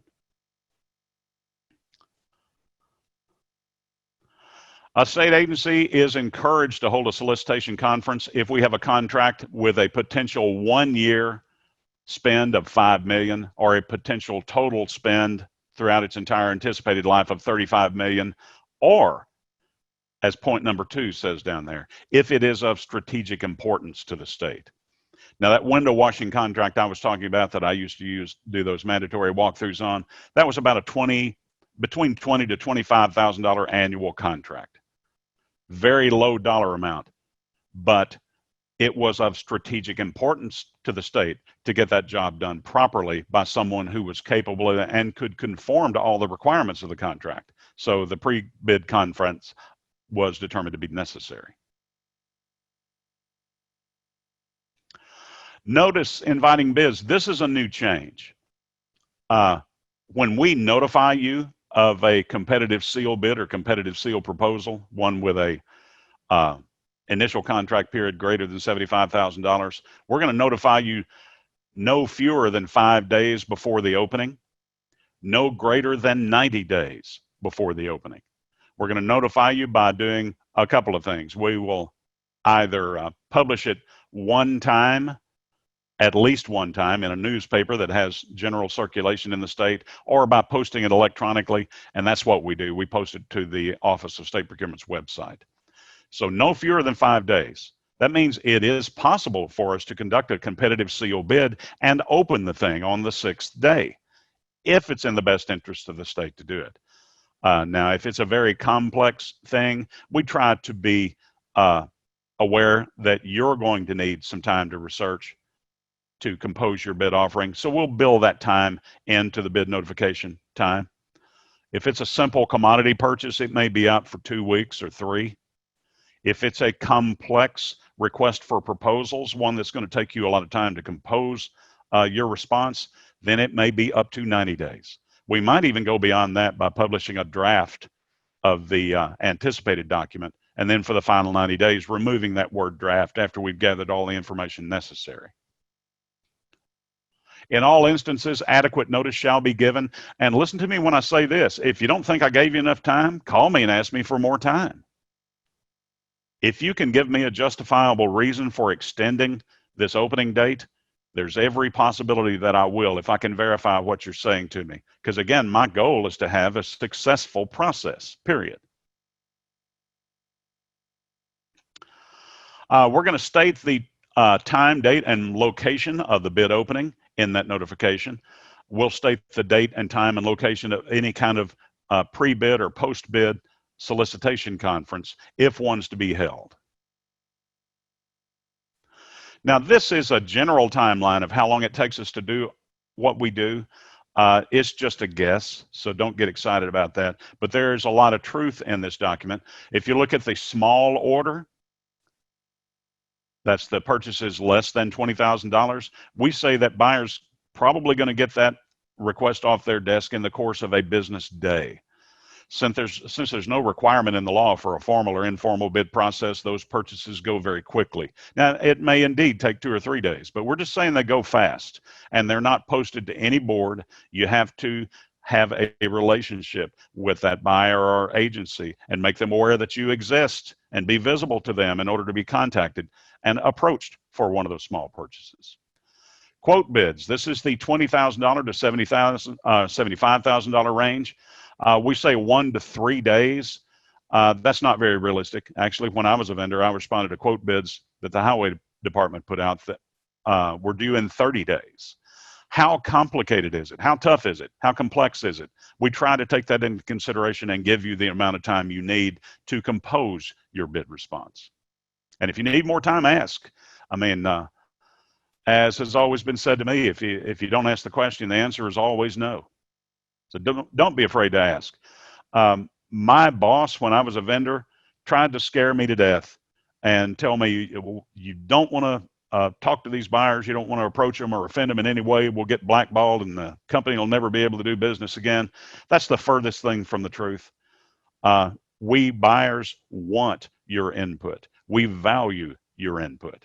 So if you can help us have a successful process, how could that possibly offend anyone?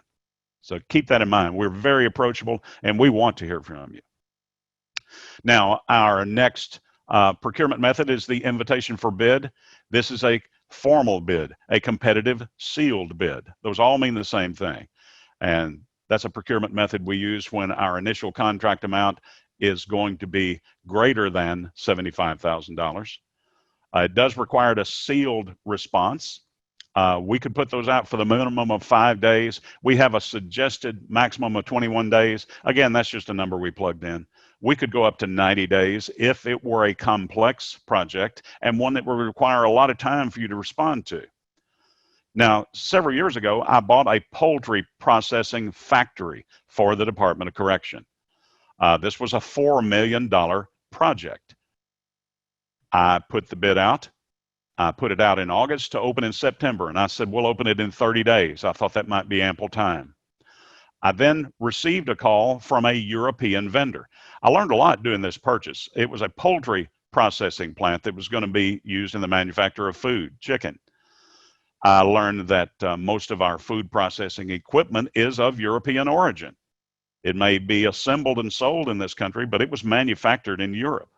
Well, this was a European vendor, Germany vendor, who called and said, your 30-day timeline is not enough. He said, our factories and those of all of our industry in all of Europe will be closed for the month of September.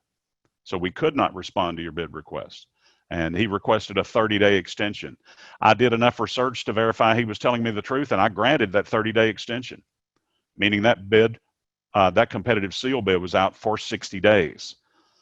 As a result, I had a successful procurement process. I got 2 responses. We were able to award to the lowest responsible bidder, and that poultry factory is up and running today because I listened to that vendor's request for an extension because he didn't have enough time.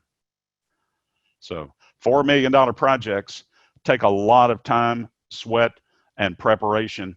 And like I said, the procurement process itself is 2 things. It's lengthy, it's expensive. So we want to have a successful process. Don't be afraid to help us be successful. Our next procurement method is the request for proposal. Again, the purchasing method we use when we do know what our desired outcome is. We're just unsure of how best to achieve that outcome, so we ask our vendors to submit proposals to us. How do you propose that we accomplish this thing or perform this service? Those are more complicated than a simple invitation for bid. They're not simply based on low price. They do require a lot of work and research on behalf of the vendor in order to submit those responses. So we try and be thoughtful and give you enough time to do it. Although we could put this out for 5 days, we know we'd be sitting alone at the bid opening location because that's not enough time to prepare a complicated response. We can go up to 90 days prior to the bid opening. If it requires more than that, then we'll probably publish a draft on the state procurement website that clearly says draft across that document. Then for the final 90 days, we could remove the word draft and still come in on time. Now, here's a big deal. All of the times I'm throwing out here, these are calendar days, not working days. You'll find there's a big disconnect, if you don't already know. There's a big disconnect between the public and private sector. We do not all celebrate the same holidays. We do, however, all use the same calendar. So if I said I were going to put out this invitation for bid for a commodity purchase, and I'm going to put it out for 5 days, and I publish the bid on Friday, and then we have Saturday, Sunday, Christmas Eve, Christmas Day, and I can open the bids on Wednesday. Now, I would never be silly enough to put out any kind of bid anytime around any major holiday. But I hope you get my point that a calendar day is a day, regardless what day of the week, regardless what holiday falls, it's still a calendar day. So if I say 5 calendar days, that includes holidays and weekends. Again, we try to schedule our openings based on the complexity. And Our goal is to give you enough time to respond. We're not trying to limit competition with short deadlines. So if it's too short, speak up. Please let me know. Let me know so I can do something about it. If you just sit silently by, then you're not going to include yourself, and you may not be inclusive of other people. If I'm unaware that there's a problem, then I'm not going to be able to fix it. All right, if you go to the Office of State Procurement's website, you can look at bid opportunities. You see that tile in the lower row in the middle. You click on that, and it will take you to their website and let you see everything that is listed. And again, that's all contracts with a first award period potential greater than $75,000. Now, building authority is an entity all to itself. If you're a contractor with us this morning, listen to this. Building Authority, that's the Arkansas Building Authority. Their name has been changed to Division of Building Authority, but all of their paperwork and even their website still says Arkansas Building Authority. So just be aware of that. They're the same entity. Primarily, their responsibilities are to obtain, construct, equip, maintain, and operate public buildings, to authorize leasing of property for and by the state, to help agencies in architectural and engineering needs, and help other agencies in construction and maintenance of public buildings. Now, here's the deal I want you to listen to and pay attention to. Capital improvements that are valued at $35,000 or greater, which include materials and labor, are always bid by building authority. Capital improvements, $35,000, including materials and labor, are going to be bid by building authority. Now, what's a capital improvement? I called a building authority and asked them, and I suggest you do the same thing. These are approachable people. They're happy to answer your questions. But I said, how do you define a capital improvement? Well, I got the country boy definition, which is pretty much anything that's nailed down, bolted down, screwed down, permanently plumbed, permanently wired. If you sold the building that would go with it, that's a capital improvement. So a new roof is a capital improvement. New carpet is a capital improvement. If the project, including materials and labor, is valued at $35,000 or greater, then you're not going to find that project on the state procurement website. You're going to find it on the building authority website. They have their own location where they post contracts that they've let for bid. So if you're in construction, go to that building authority website. But don't forget about the state procurement website, because that's where we're buying commodities only, like lumber, aggregate, concrete, electrical, plumbing, that sort of thing. That may alert you to the fact that there's some building going on by the state, and you may be able to either bid on one of those contracts or function as a sub for whoever is awarded one of those contracts. So both of those are good websites to be aware of. All right, you've heard me say several times that in order to be a vendor to the state, you must be determined to be responsive and responsible. And you must be both of those in order to receive any kind of award. So what are we talking about? Being responsive means responding to my bid request. That means including anything that I said was required, that you must or shall include, like certifications or license or anything like that I say you must include. If you include all of that stuff and you sign an ink and you price an ink and you respond to my bid according to the requirements, then you have been determined to be, you can be determined to be responsive. Being responsible, on the other hand, is being determined to have the wherewithal and the financial ability to fully conform with all of the requirements of that contract. You must be both. You must be responsive. You must be responsible. Now, every bid has different requirements. Read that entire thing cover to cover. As I said, I didn't always do that, and I got burned pretty bad a couple of times. More than a couple, to be honest. I learned that it was in everyone's best interest if I read every word in that thing and understood fully what I was obligating myself and my company to. Every bid has different requirements. Even if we're buying the same thing that we bought last month, trust me, something has changed. There's been a new condition or a new specification or a new delivery requirement. I can tell you something is different. read it and understand it. And you might have heard me say on the previous slide, complete your pricing page in ink.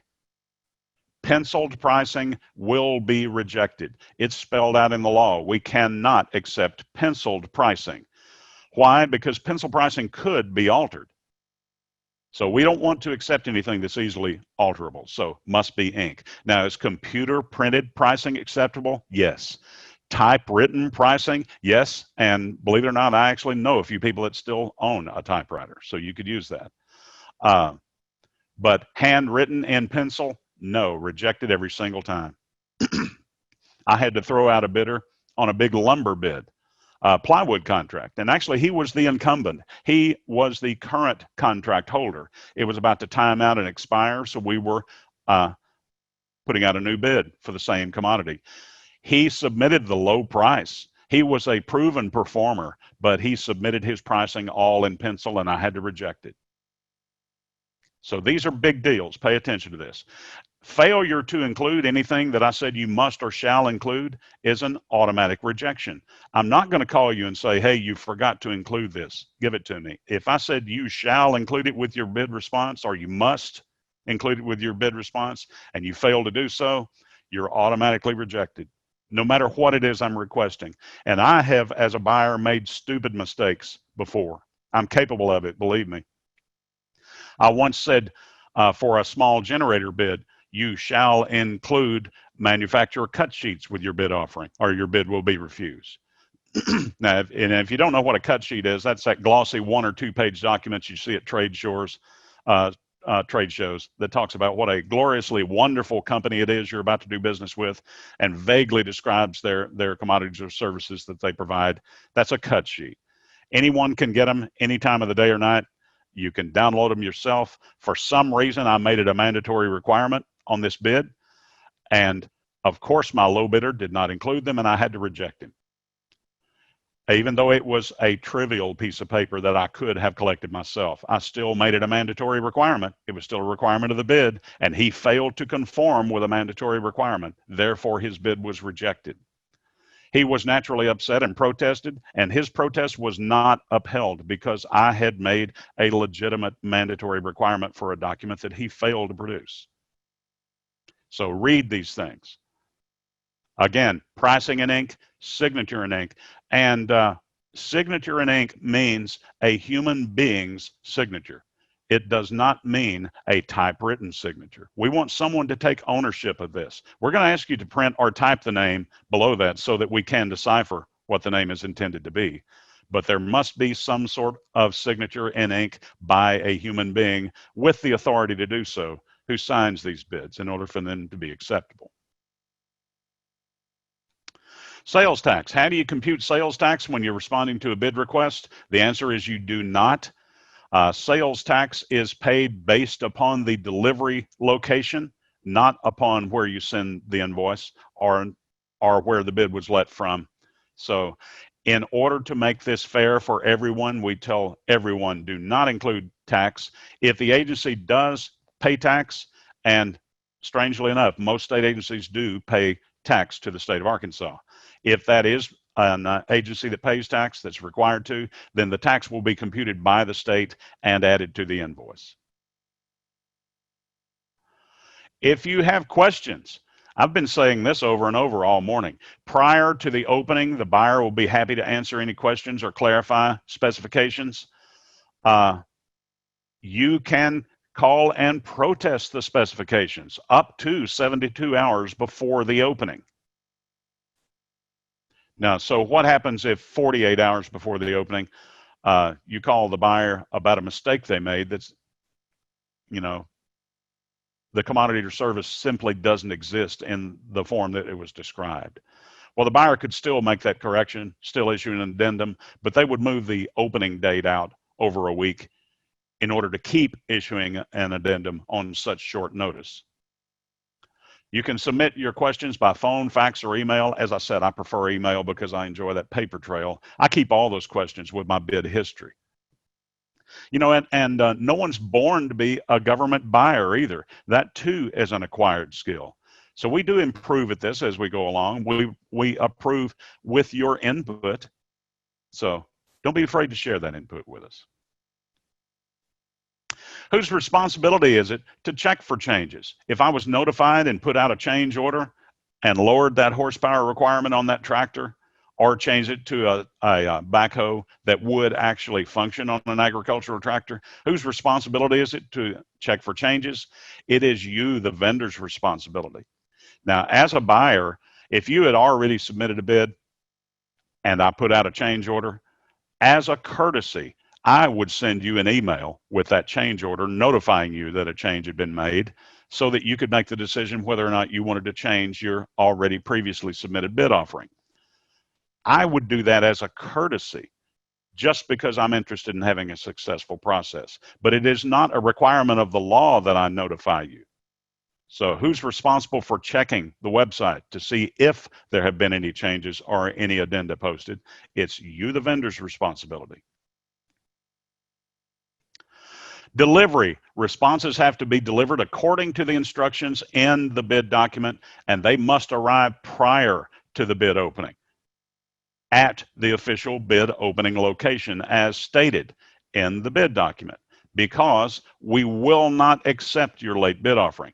Seriously, it's in the law. Rule 5, 1911-229, subchapter 1 reads, bids received after the time and date designated for the bid opening are late bids and shall not be considered. There are no exceptions to the policy, regardless how good your excuse sounds, how many tears, how much blood's on the highway.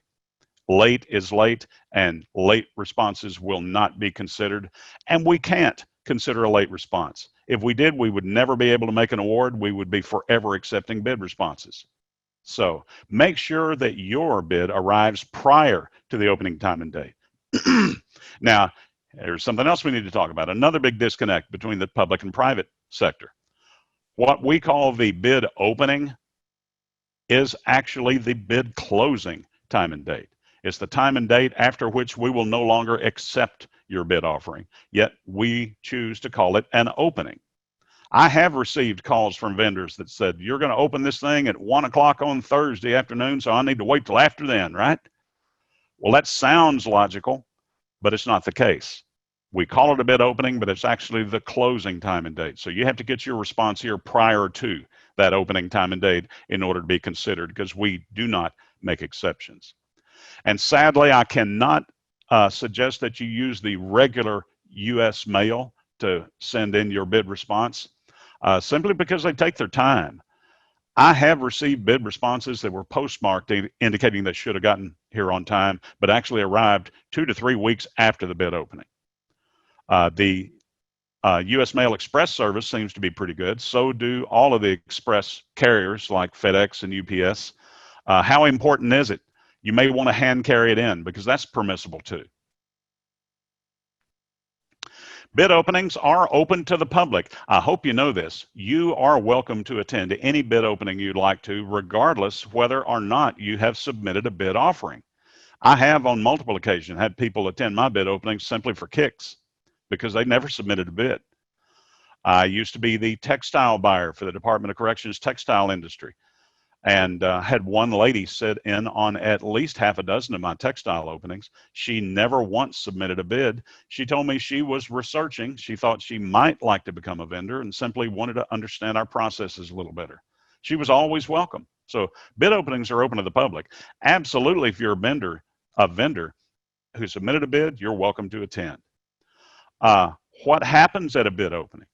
Well, what happens is we open the bids and read them. So if I'm the buyer, bid opening is always going to be conducted by 2 state employees. Typically, one opens and reads, the other one tabulates the results. So what I'm going to do is open the bid offering, read the company who submitted it.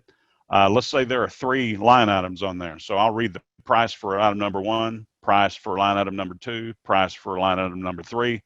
Then I put it away and open the next one. We do the same thing till we've gotten through all of the bids that were submitted. We do not evaluate bids at a bid opening. So you may find out that you were the second low bidder at the bid opening, but don't throw your hands up and give up, because the low bid might not have submitted all of the required documentation. They might not have met some of the specifications. But again, we do not evaluate. at a bid opening. The evaluation is conducted after the opening at the buyer's desk in private.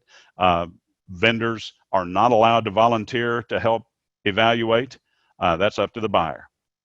Currently, the Office of State Procurement's policy allows a bidder to receive a copy of the bid tabulation sheet. We call it a bid tab sheet. That's all you can have. Any other information that you may request must be obtained through a Freedom of Information Act request. And I can tell you how to do that. Your Freedom of Information Act request must be specific in nature. In other words, you got to know what to ask for and how to ask for it. If you sent me an email saying, I want to know who was awarded that steel bid last year. Well, do you have any idea how much steel the state buys on an annual basis? I don't know who you're talking about. Now, if you sent me an email asking for the winning, I want to examine the winning bid response for your steel bid number SP19062, that's a specific request. That's one that I can gather that information for. So another thing you must understand about Freedom of Information Act is you can't compel us to create a document that doesn't already exist. If you're asking for something that doesn't exist, what's the answer? There is no answer. It doesn't exist. So if you call me up and say, I want you to conduct a comparative study and give us all kind of weird conditions, we can't do that. That's not a document that's readily accessible because it does not exist. We're going to ask that you submit your Freedom of Information Act request in writing. An email is fine. We want it that way for purposes of accuracy because we want you to have the information you're requesting. Just make sure that you know what it is that you're requesting and how it is titled. Now, if you make a mistake on your bid offering in your price, in your extension price, then we're going to accept your unit price. This is great news. This means you need not possess basic math skills in order to do business with the state. Now, the unit price, if we're buying 300 push brooms, the unit price is how much is one. The extension price is how much are all 300. You can't believe how often we find mistakes in the extension price, and not necessarily in the vendor's favor either, just a mistake in the multiplication. And it happens.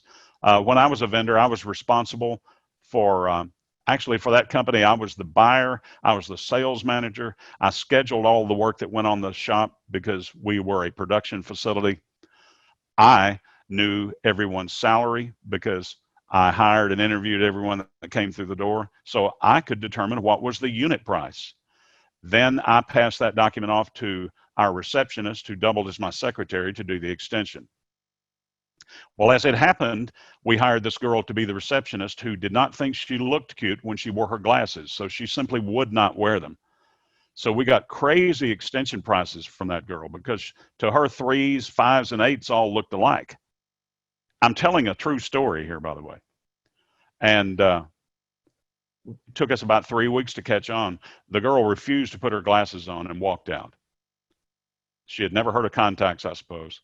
But fortunately, it didn't cost my company any business because the state, even though we were submitting crazy extension pricing, they accepted our unit price.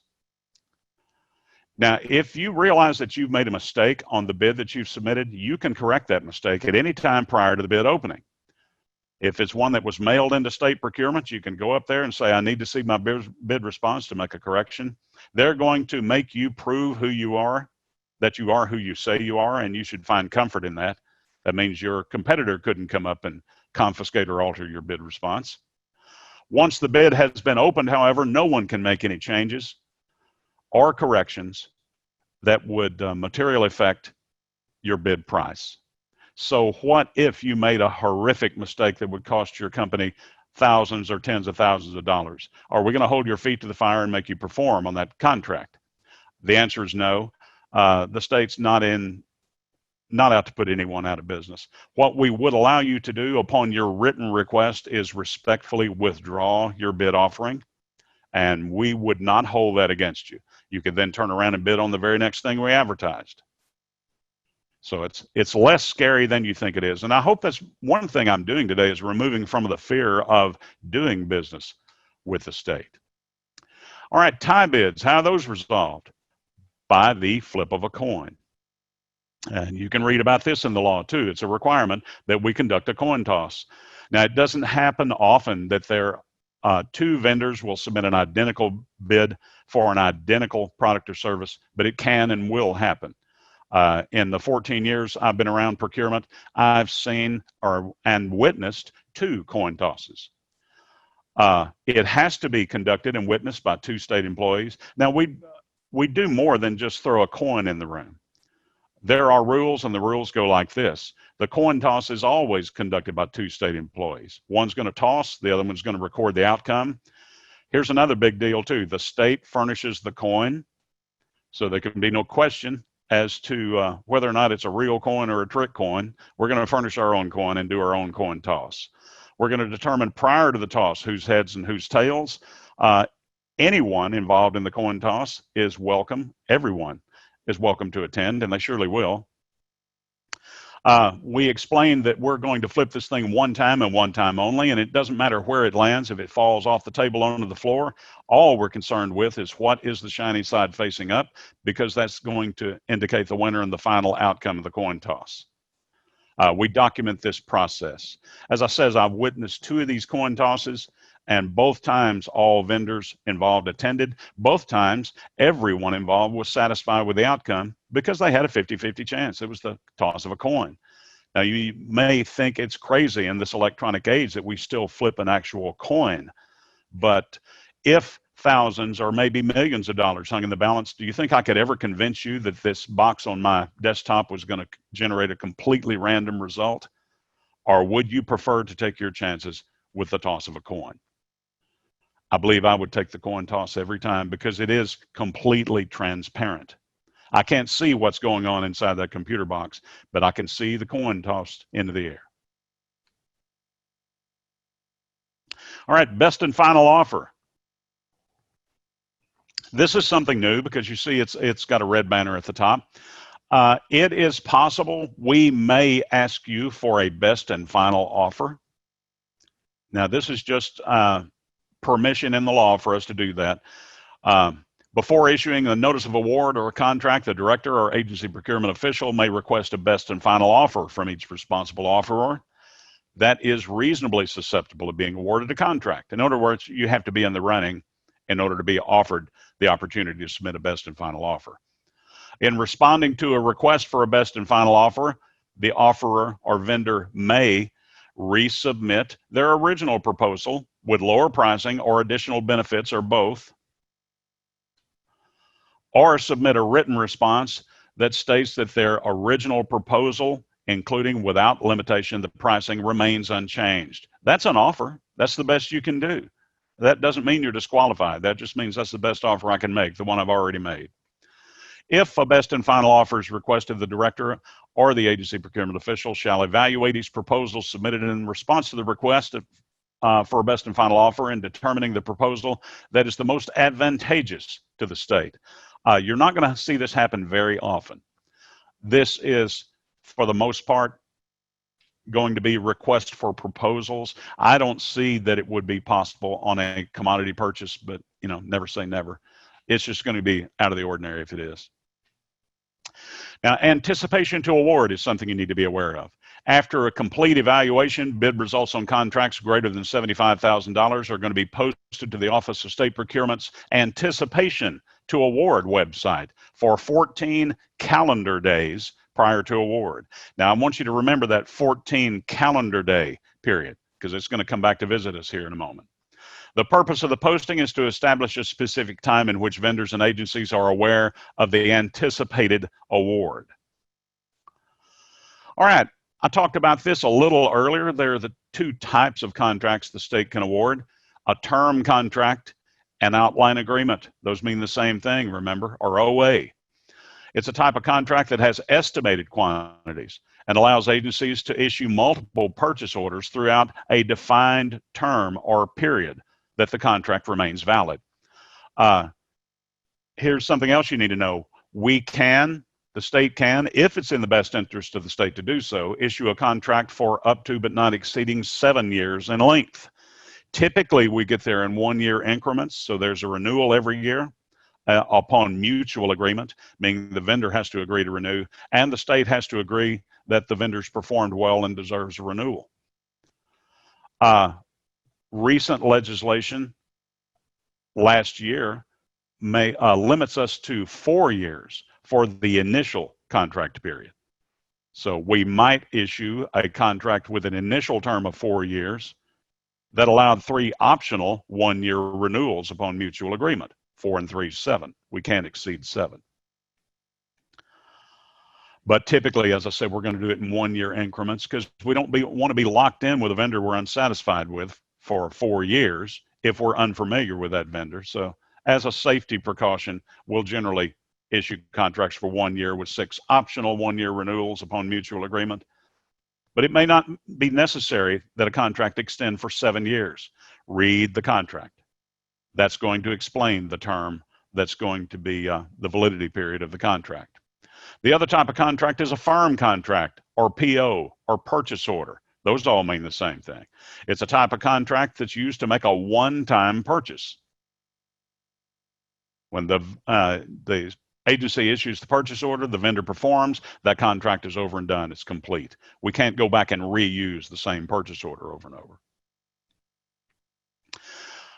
Now, this is something new, 1911-273. What this is saying is that you, the contractor, are equally responsible along with that state agency for assuring that the contract's conditions were observed and followed and executed completely.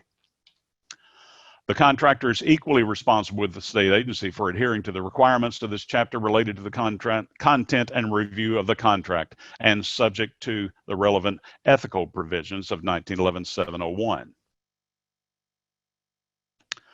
All right, let's talk about some cautions to vendors. And I'll stop and ask if we have any questions. I'm sure you would have told me, but I'll ask anyway. I think, well, let's see, it looks like we're caught up on questions, and it is just a little bit after 11. So just as kind of a time check, I think we're moving right along. Okay, thank you very much. Well, let's keep going ahead because we don't have too far to go, and I don't want to cut you shortchange anyone. Let's talk about some cautions to vendors. These are some common mistakes. Watch our language, seriously. If we use the words must or shall, those are requirements. Failure to comply with a requirement is going to mean an automatic disqualification. We won't even consider your bid offering if you failed to satisfy one of those must or shall requirements. And it might be you must include your certification or copy of your license. Or you shall include a bid bond in the dollar amount of whatever we say that it should be. And if you fail to do those things, we're not going to be able to consider your bid offering. Now, I said bid bond, we don't use those much anymore, so don't be afraid of that. I used to include a $3,000 bond on that window washing project.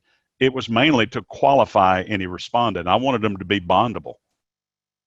You know, a $3,000 bond doesn't cost very much to get, but if you're not bondable, you can't get one. So that was one of my ways of assuring that I was dealing with a quality performer. May or should, on the other hand, are requests, not requirements. So if I said you should fill out and include this contract and grant disclosure with your bid offering, and you fail to do so, it wasn't a mandatory requirement. So I'm not going to kick you out for failing to respond to a request. I'm simply going to repeat the request, because I won't be able to award to you until you have complied with that request. Big deal here. Pay attention. Read the bid document through and through. Unless we spell out in black and white that it is possible to give you a price increase or an adjustment, then it is not possible. Again, unless we spell out that it is possible for us to apply a price increase or make an adjustment in pricing, then it is not possible for the state to do so. This means you need to consider this fact when you are computing your bid price. Is it a volatile commodity or service?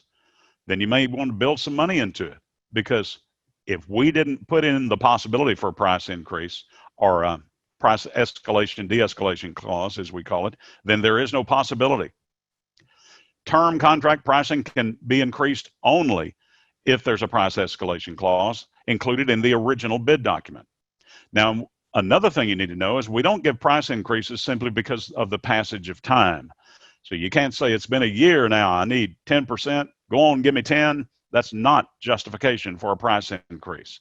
You must include written justification with your request for a price increase. And that would be letters from your suppliers passing on a price increase to you so that you could pass that increased request on to the state. Read the bid document. It may list conditions for price increases, and they might be based on the consumer price index. They might be based on the cost of fuel or an elevation in minimum wage. Can't predict what it may be. Read it. Read it and understand it. Understand what you're obligating you and your company to. Understand if there is not a possibility for a price increase and build that into your bid price. The good news is contract pricing can always be adjusted downward. And that's a joke, by the way. No one ever sees humor in that, but it is intended to be humorous. Terms and conditions. Every bid document is going to have its own set of terms and conditions, and it is your right to object. Yes, you can object to a mandatory requirement or any other kind of term or condition, but do understand that your objection may disqualify your bid. Now, I'll give you an example. Several years ago, I was the buyer for lighting for the state. So I bought all the state's 4-foot and 8-foot fluorescent tubes. And we have our shipping terms that we won't back off of, FOB destination, meaning the vendor would be responsible for breakage or damage and have to replace those items. Well, I had one vendor who routinely took exception to my FOB destination shipping term and wanted it to be FOB point of origin, meaning it would be the state's problem if anything were lost or damaged in transit. Now, it was his right to object, but exercising his right every time got his bid disqualified because that was a mandatory requirement. All right, the vendor performance report. I said we'd talk about this a little later, and here we are. Vendor performance reports may be submitted by an agency if there is a need. If you received a vendor performance report, it's going to remain in your vendor profile for 3 years from the date it was issued. For those 3 years, it is the state's right to use vendor performance reports when determining the outcome of a bid. In other words, we don't want to award to poor performers. So this is here to encourage good performance, not to be used as a penalty or a tool to keep from awarding to someone that we simply don't like. There are lots of safety measures involved. For instance, the vendor performance report must be signed off by an agency director or a designee. So there's some accountability. Someone can just take it upon themselves to file a negative vendor performance report. They have to then have their superior sign off on that report. So more of an assurance of a factual accounting.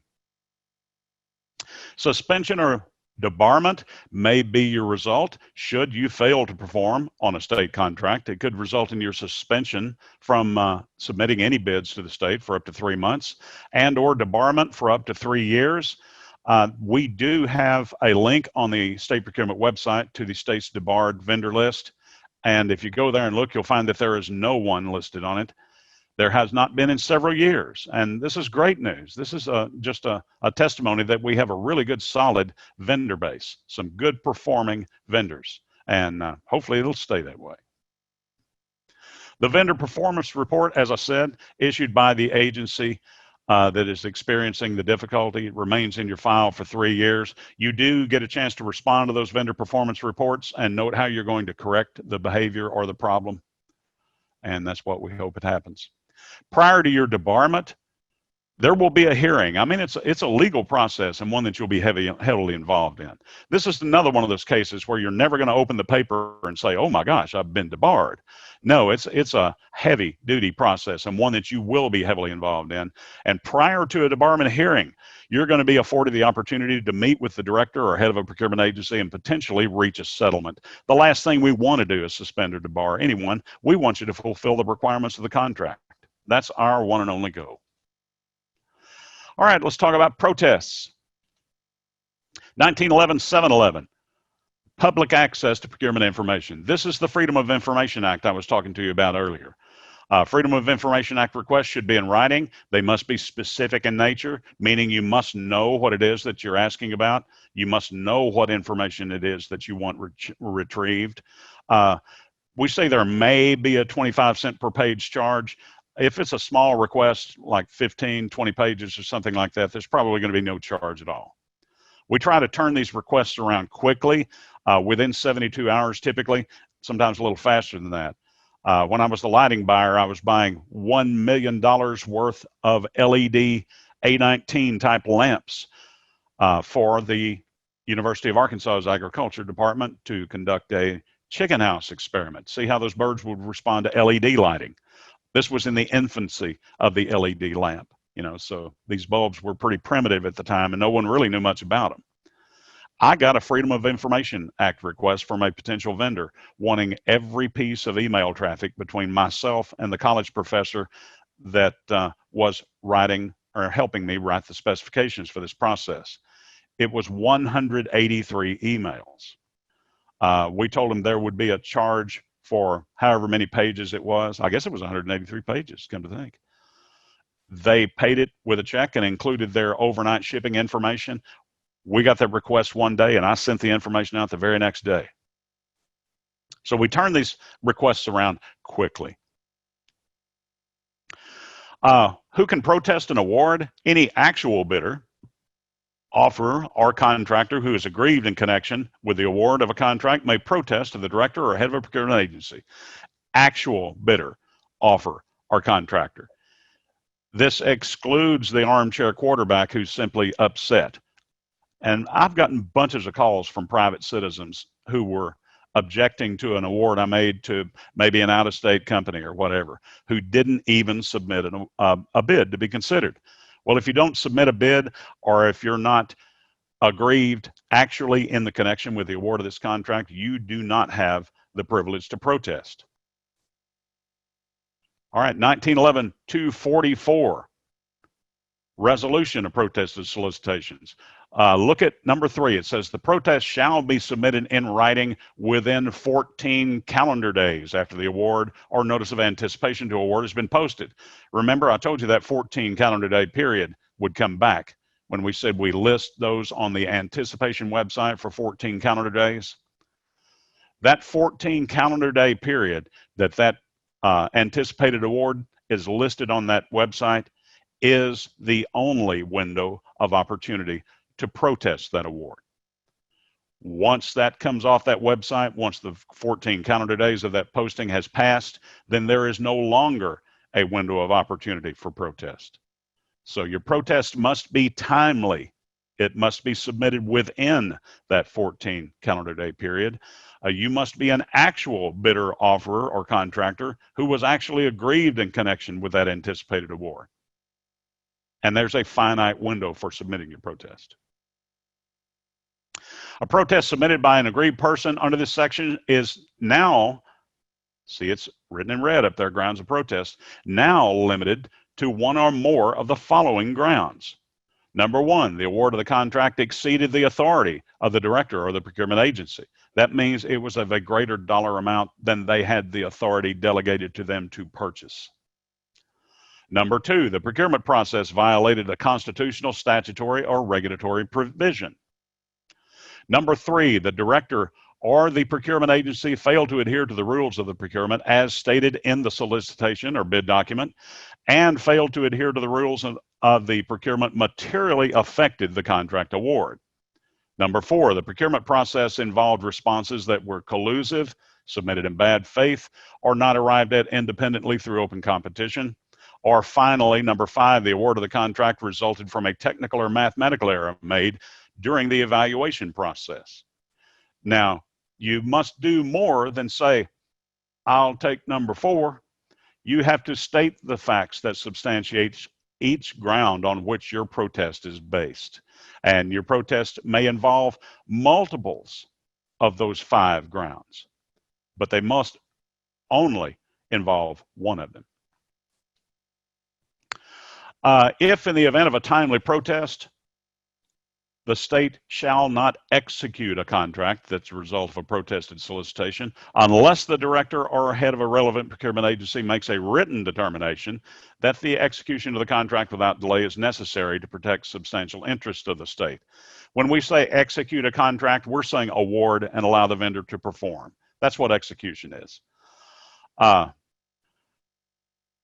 That the procurement director or head of that agency has to make a written determination that going on with the award is in the state's best interest means they have to take ownership of that decision in writing.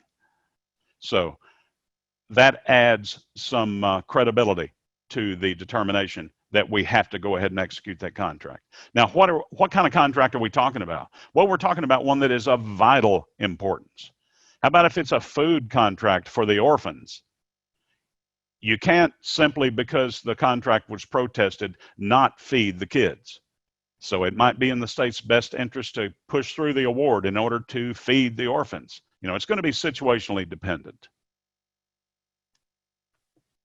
Who gets to resolve a protest? Well, it's the director or head of a procurement agency or designee, and they're going to promptly issue a decision because in most cases, we're not able to award during the protest process. So it's in our best interest to solve those quickly. That decision is going to be final and conclusive. It's not a 2 out of 3. All right, here's something new that was added, and I think this is a blessing, and it's probably one that not many people are aware of. And this is, let me move my icon over here, civil action of tortious interference. Now, this is of your benefit, vendor, so listen to me. An actual or prospective bidder, offerer, or contractor who is aggrieved by a protest submitted under this section that was submitted without merit or that was submitted intended purely to delay the award of the contract or punish whoever was going to be awarded by costing them some time, you may bring private cause of action for tortious interference with a business expectancy against the person or entity that submitted the protest. So you have some legal action that you could perform. Now, this needs to be as widespread and wide known as possible. I have known of cases where protests were submitted simply to be a thorn in the side. The person who submitted the protest knew they had no grounds and knew they were not going to be upheld, but simply wanted to punish everyone involved by delaying the process. Well, there might now be a civil action that could be taken against them by the protested entity, you the vendor. So just be aware of that. All right, let's talk about minority and women-owned business enterprise procurement in the state of Arkansas. There are 6 classifications of a minority in the state of Arkansas. First of all, minority means a lawful permanent resident of this state, the state of Arkansas. And I can tell you it takes 2 years to establish residency with tax records to prove it.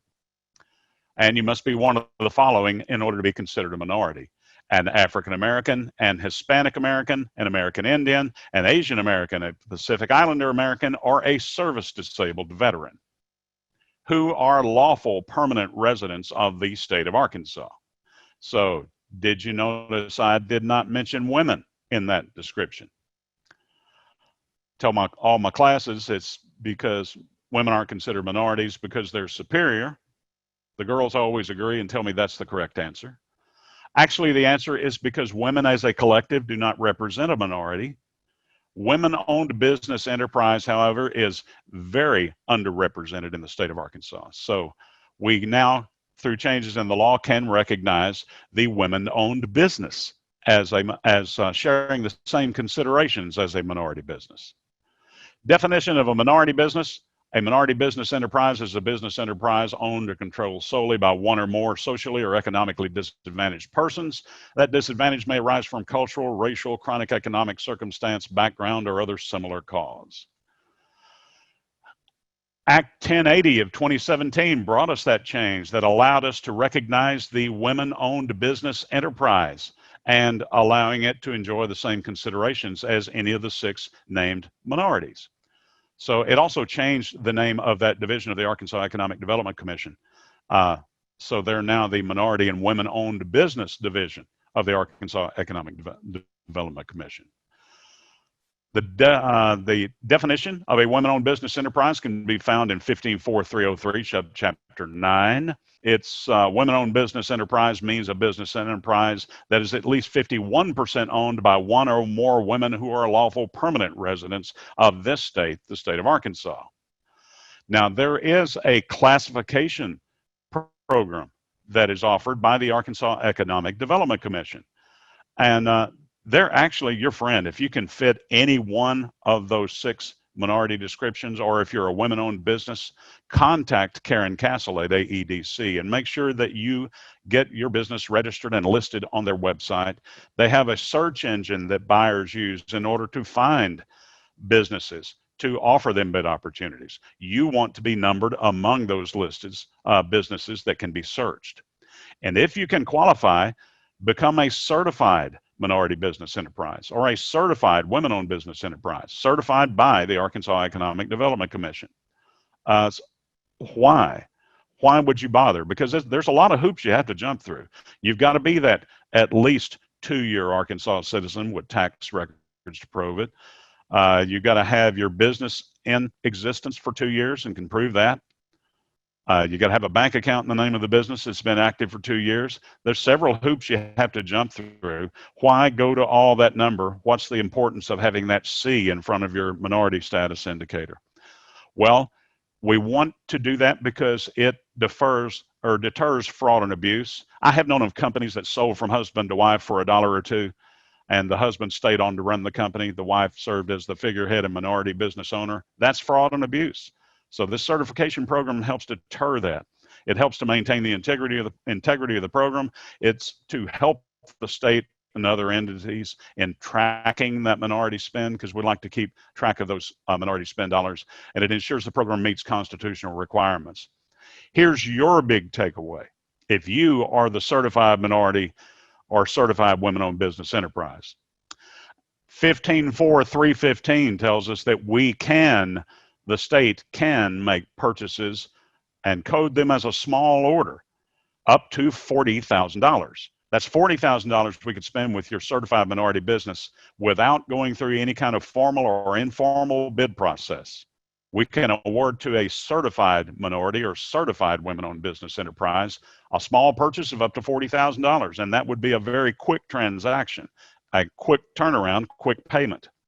Only if you have that certification from the Arkansas Economic Development Commission.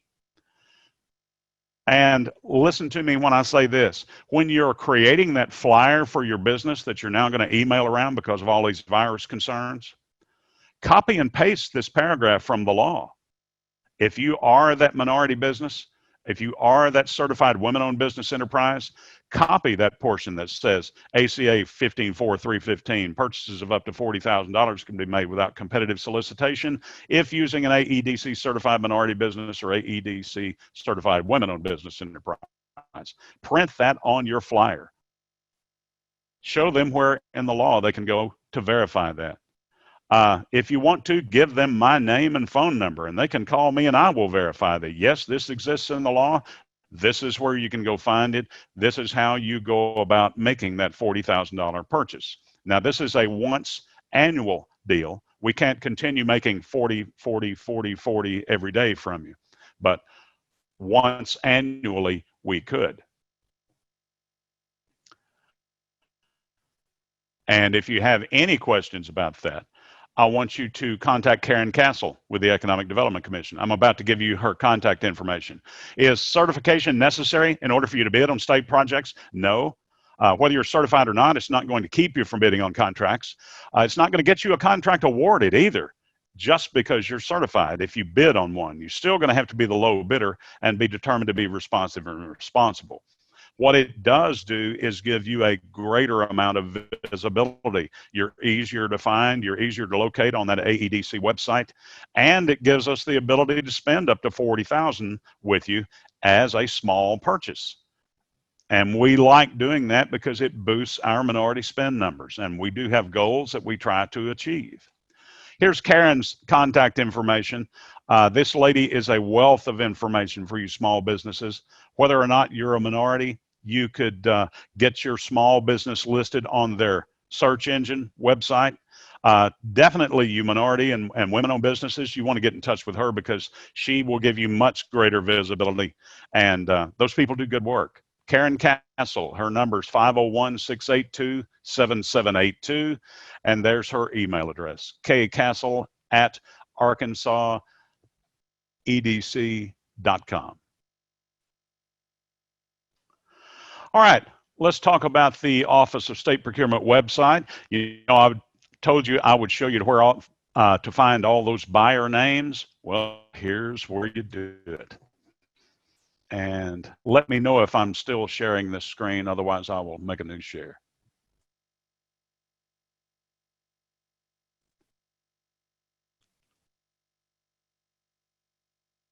All right, are you seeing that? Lee, it looks like we see the OSP buyer listing slide. Okay, then let me make a new share. You might need to stop share and then reshare. Now I can just make a new one. Yes, now we can see. Okay, Now look here. Here is the name of everyone who works at the Office of State Procurement. I noticed one of you guys that when I was seeing when you were signing in was involved in pharmaceuticals in some way. I can tell you that Judy Shirley is the pharmaceutical buyer for the state of Arkansas.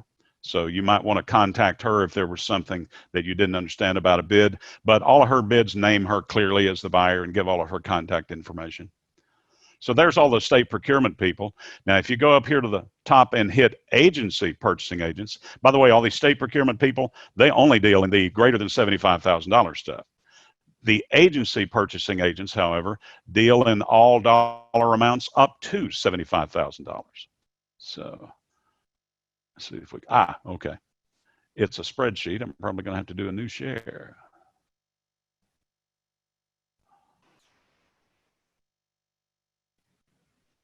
Bear with me just a second while it opens.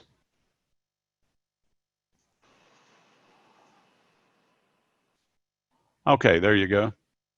This is an exhaustive list of every single buyer for every single state agency. And I know it's too tiny for you to read, but you can make it big enough to read. There are controls that allow you to do that. But what it's going to give you is the name of the agency, the buyer's first and last name, their email, their physical address, their post office if they have one, their city, state, and zip, and their phone number. I mean, what more could you ask? This is every buyer across the state. Now, also, let's see, let's get out of this and go back to our presentation. And Lee, while you're doing that, we did have one question come through on the chat. All right. Are you familiar with FPDS? It's a federal tool, a federal website where people can kind of look at previous contracts. They're asking if there's something similar on the state of Arkansas side. There is not anything similar on the state procurement website. There was once a website where you could look at previous awards, and it hasn't been updated in years, and I can't tell you why. But what you can do is call and ask. Lee, the state transparency website would not have that data. Well, that's an excellent suggestion, and yes, it would. And the way you would use that is go to the state transparency website, find the bid number or the contract award number, and then contact state procurement and ask them for the information. Now, are you seeing my state procurement directory again? Yes. All right. Well, let's go up here and look at higher educational purchasing facilities. Here's all your colleges and universities, all the buyers for higher ed. So you can contact those people as well. Now that's a wealth of information. As I said, it's all about the hustle. It's all about how much effort you put in to your business. And simply registering as a vendor is not a guarantee that you'll ever sell a thing or make a dime. Simply registering only gives us the ability to award to you. It doesn't do much in the way of identifying you. So you still have that responsibility to become, and that challenge to become visible. We have to know you exist. Be accessible. We have to know your contact information in order to reach out to you. All right. I'm going to go back into my presentation.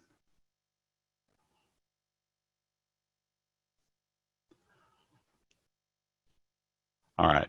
And as I said, those are the websites where you can find the agency procurement agents, the higher ed, and all of the OSP staff. And that actually concludes our presentation. Let me kill my screen share and let's just take questions for a while.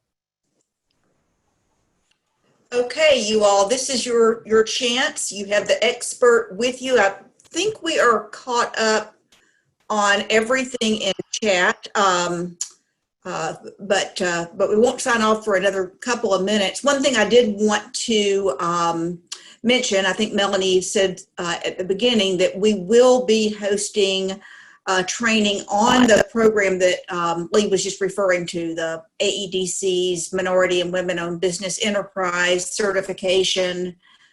Melanie, do we have a date on that yet? I am looking that up right now. Okay. We don't have a final time. I'm waiting just to solidify that, but it will be Thursday, August 20th. All right. And that will be taught by Karen Castle, and she will, I don't know if you guys are familiar, she typically does this bi-monthly, every other month in person, but since the pandemic, they haven't been able to do that, so we're going to just host her in that same format, just virtually like this. Actually, Karen and I have been doing Zoom lessons together, so all of the state is thrust into the same position you are, and we're all adjusting. And we're doing a lot of virtual communication, and it's such a good thing. It's saving time and expense, travel expenses. It's allowing us to reach a greater audience, I believe. Parking headaches also. True. Okay, so just a few reminders before we sign off. One, for those of you who came in late, we will be emailing you a couple of things. Be on the lookout for an email with Lee's slide presentation, because I know that was a whole lot of great information. And then you will get a separate email with a survey. It's really important that you tell us how we're doing. This is a new medium for us, so we would love to get your feedback. And then if you came in late, the recording of this presentation will be posted on our website in probably about a week. Let me add something here. And you say Okay.